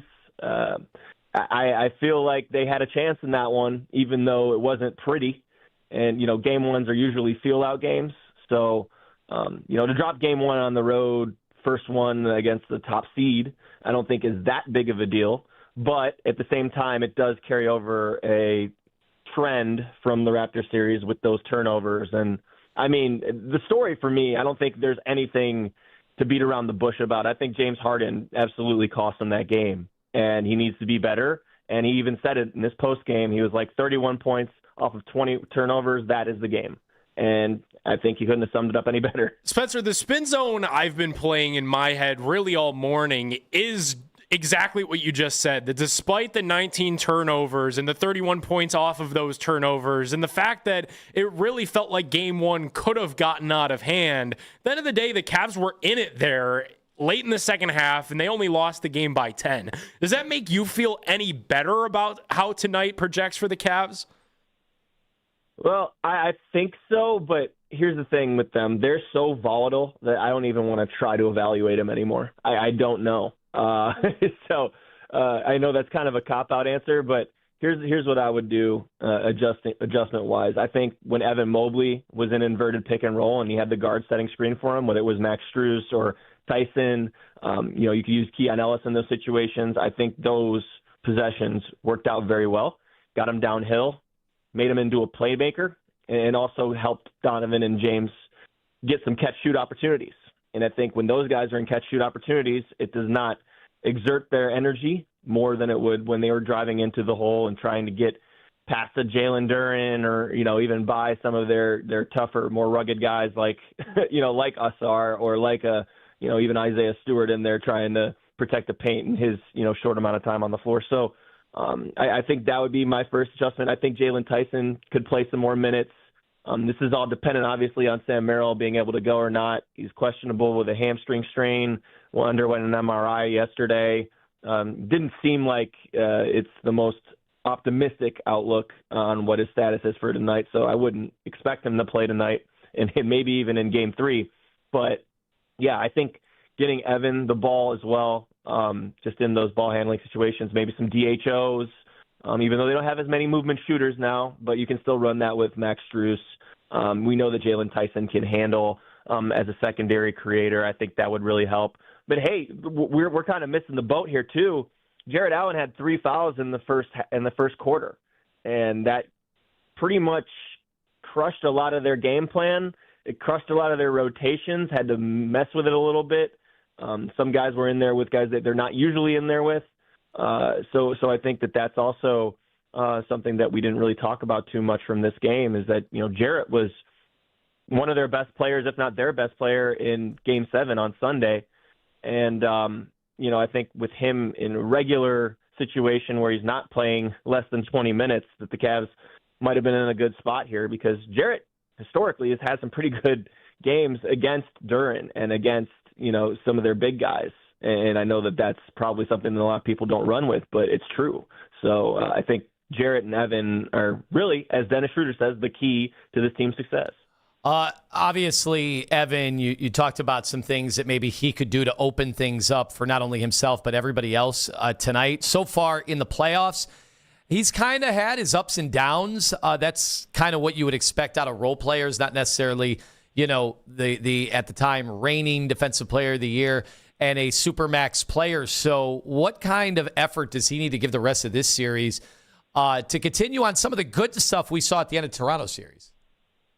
Yeah, no, I think that continue to bring that defensive versatility. I think when they have him out there guarding on the perimeter, that's fine, especially if you have J.A. behind you. In those single big lineups, continue to protect the rim, be that defensive anchor, get those rebounds. He's been pretty dang consistent, honestly. I know that the road games weren't too pretty, but I even thought in Game 6 he was pretty good, especially the way he ended that Game 6 when he had that dunk off of the inbound driving left. I was like, okay, this guy's mindset's in the right place, and I feel like he knows where he's getting his touches. Continue to crash the boards. He had 2 offensive rebounds in the first 2 minutes in Detroit. So I think he's been playing well, to be honest with you. I know he was a -18 in Detroit, but I thought he had a pretty decent game that night, and maybe that's sugarcoating it. But I think between that and even the 3 points, the 3-pointers that he's taken and, shooting, near 40% on those and over 40% on catch shoots, that's a good sign for the Cavs that he's being aggressive in that way. But look, this comes back down to Harden again, though, because if Harden's going to just dribble stationary for 15 seconds of the first 24, he's going to get pickpocketed by Cade Cunningham. He's going to definitely get a lot more trouble if he's not trying to drive to the basket like he was in the fourth quarter. And he found out that getting downhill and using that floater works instead of trying to be 2018 James Harden and try to get by guys and be number 1A instead of 1B to Donovan Mitchell's 1A.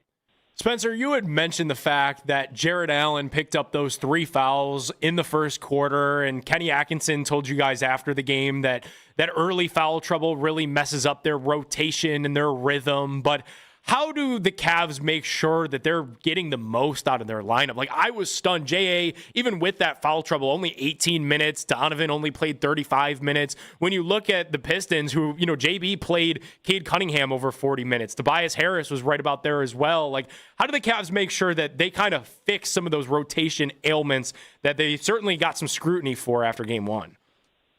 Yeah, you got to definitely play clean. Not put the guys on the free throw line. Cade Cunningham got to the line. He had 11 attempts. Tobias Harris had 8 attempts. So you got to just play clean defense, make sure that you're communicating. Guys are in the right spot. I think that also showed Jarrett Allen not being there is their primary rim protector. I know Evan Mobley is a good rim protector, but he is more suited to be a roamer. He's somebody that's really good on weak side defense and those help blocks. Like, that is Evan's primary thing.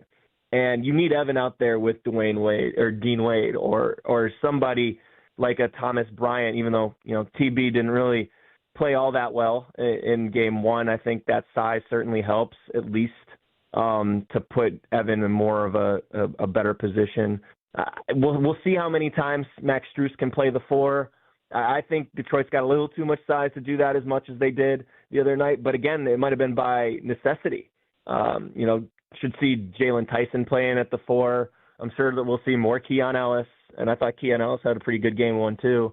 But yeah, I agree with you. Like, too many times that they were able to let them get to their spots, and you got to win your spots, and you got to limit them from getting to theirs. And that seems simple, but it really is, because I'll say it again. I think they did a pretty good job on Cade Cunningham. Held him to 6 of 19 from the field. Tried 4 or 5 different guys on him primarily, and he wasn't really the only reason they lost. Tobias had 20. I thought Asar Thompson was one of their best players in that game. Athletically worth the price of admission, by the way. Holy crap, that guy can jump out of the building, and he is quick and has a very, very long stride. If you want to watch the game closely. But even Dennis Jenkins off the bench for them. And this is a guy that's been killing the Cavs. They hit 5 shots this season. Yeah. But, I mean, still, like, defensively, though, like, Bulldog, 4 steals. Like, he's been a huge thorn in their side. So they'll have to game plan for him. All right, Spencer, we got to go. But I'm curious. You monitor the benches. You have a relationship with Kenny Atkinson. Will Kenny Atkinson stand tonight, or will it be a 3-hour sit-a-thon, again, while JB's working the refs for the entirety of the night? Man, I would like Kenny to show a little emotion. I know it means nothing, and it's just for us in the media to talk about. But I would just like to see him show a little bit more emotion, because he's very transparent with us, and I think his messaging to us is very similar to the players. And as you said at the beginning of this interview, a little too laissez-faire for me.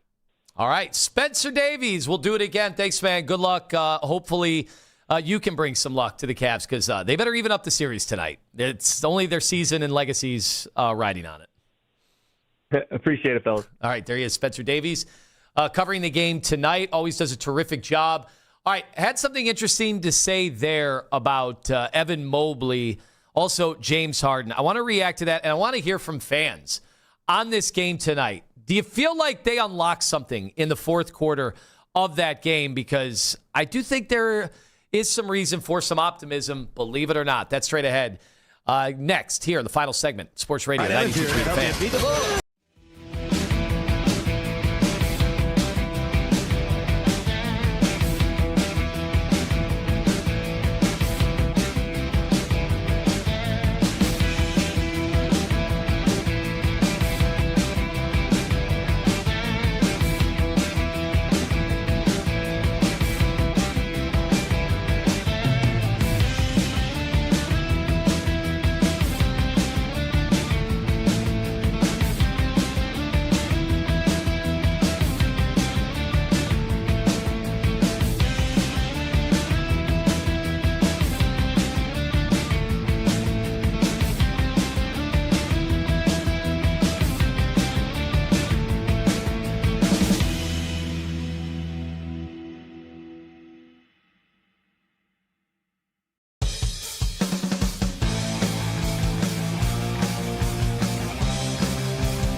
at P.F. Chang's. Available when you dine in for a limited time only at participating locations. Offer may vary. I do still think he has a chance to win this job. I mean, we've talked about it a billion times. I think it makes the most sense for him to be the starter this season. So if that opportunity is there, then go earn it and forget about all the other stuff. Listen for Scott Petrak from the Chronicle Telegram Monday mornings at 11 on Cleveland's Sports Radio. 92.3 The Fan.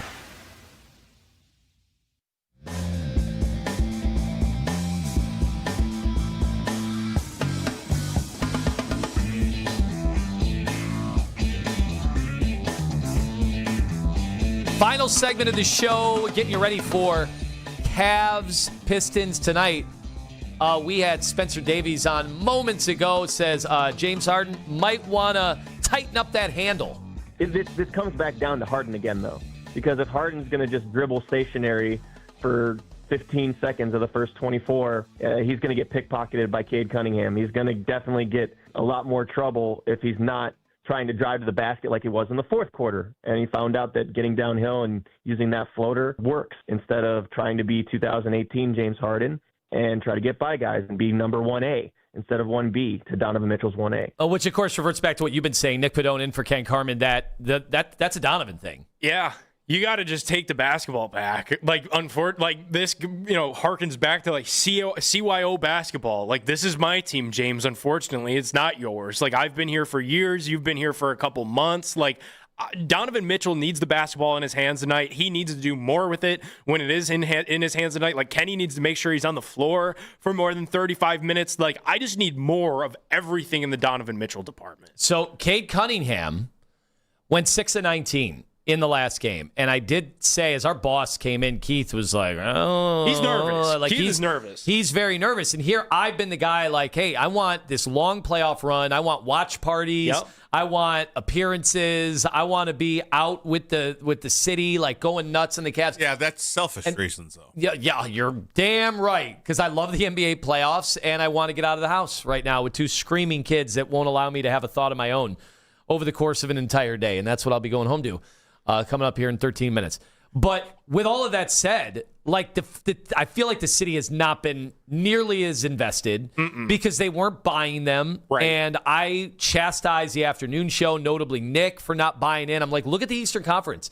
Well, I think I've been proven right on that part of it. What I haven't been proven right on is that the Cavs could seize control of that opportunity. And what I'm nervous about is Cade Cunningham went 6 of 19 in that game, and they can talk all they want about how great they put the clamps on him, and I think they made things uncomfortable for him. But the difference in this league is sometimes superstars start playing like superstars, and I think Cade is probably going to have a really good night. And what do we have for a rebuttal? When is Donovan Mitchell going to look like Donovan Mitchell, a guy that I've seen him with my own two eyes drop 50?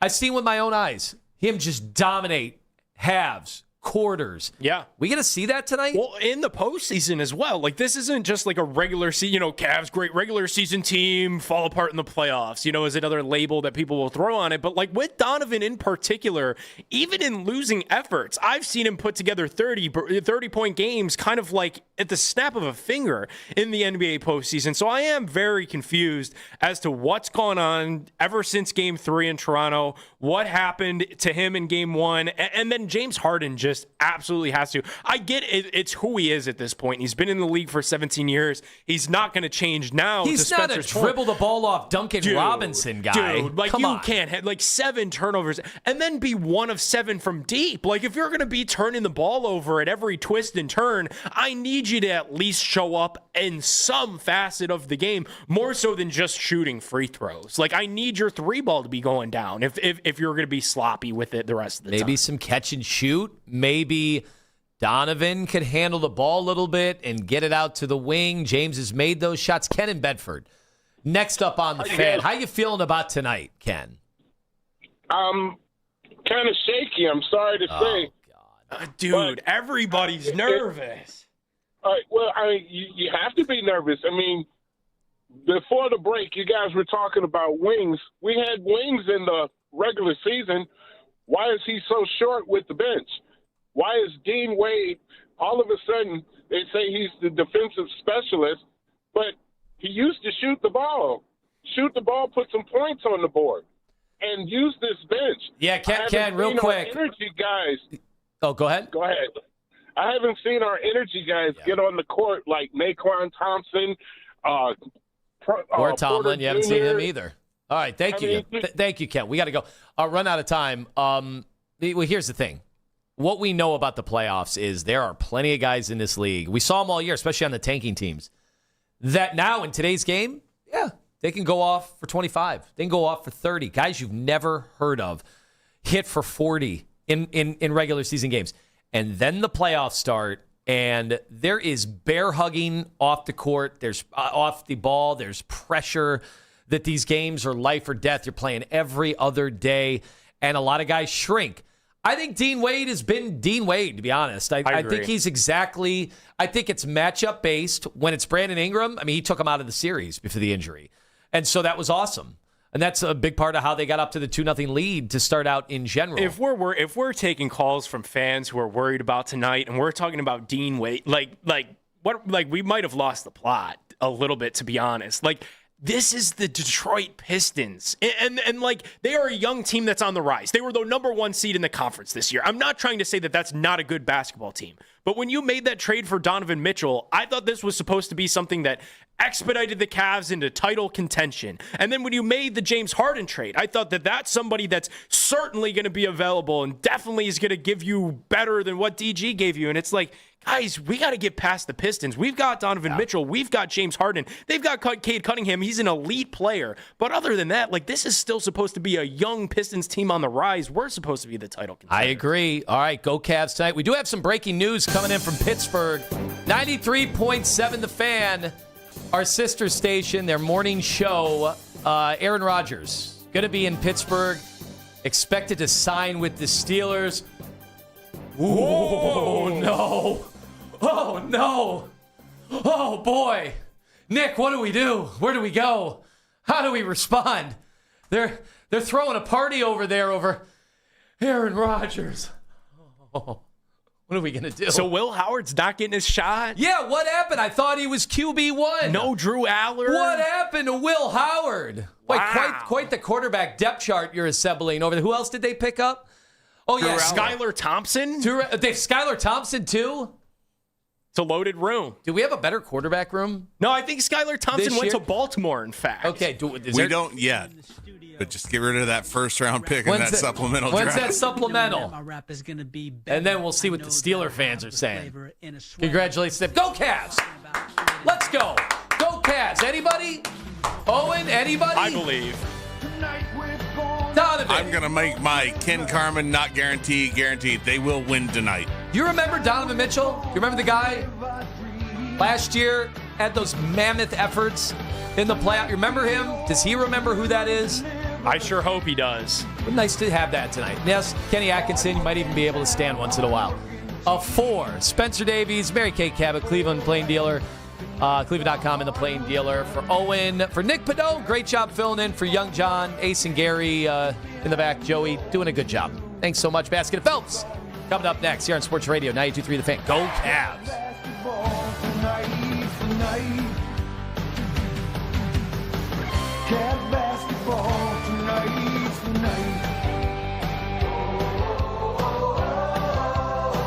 Hey, sound.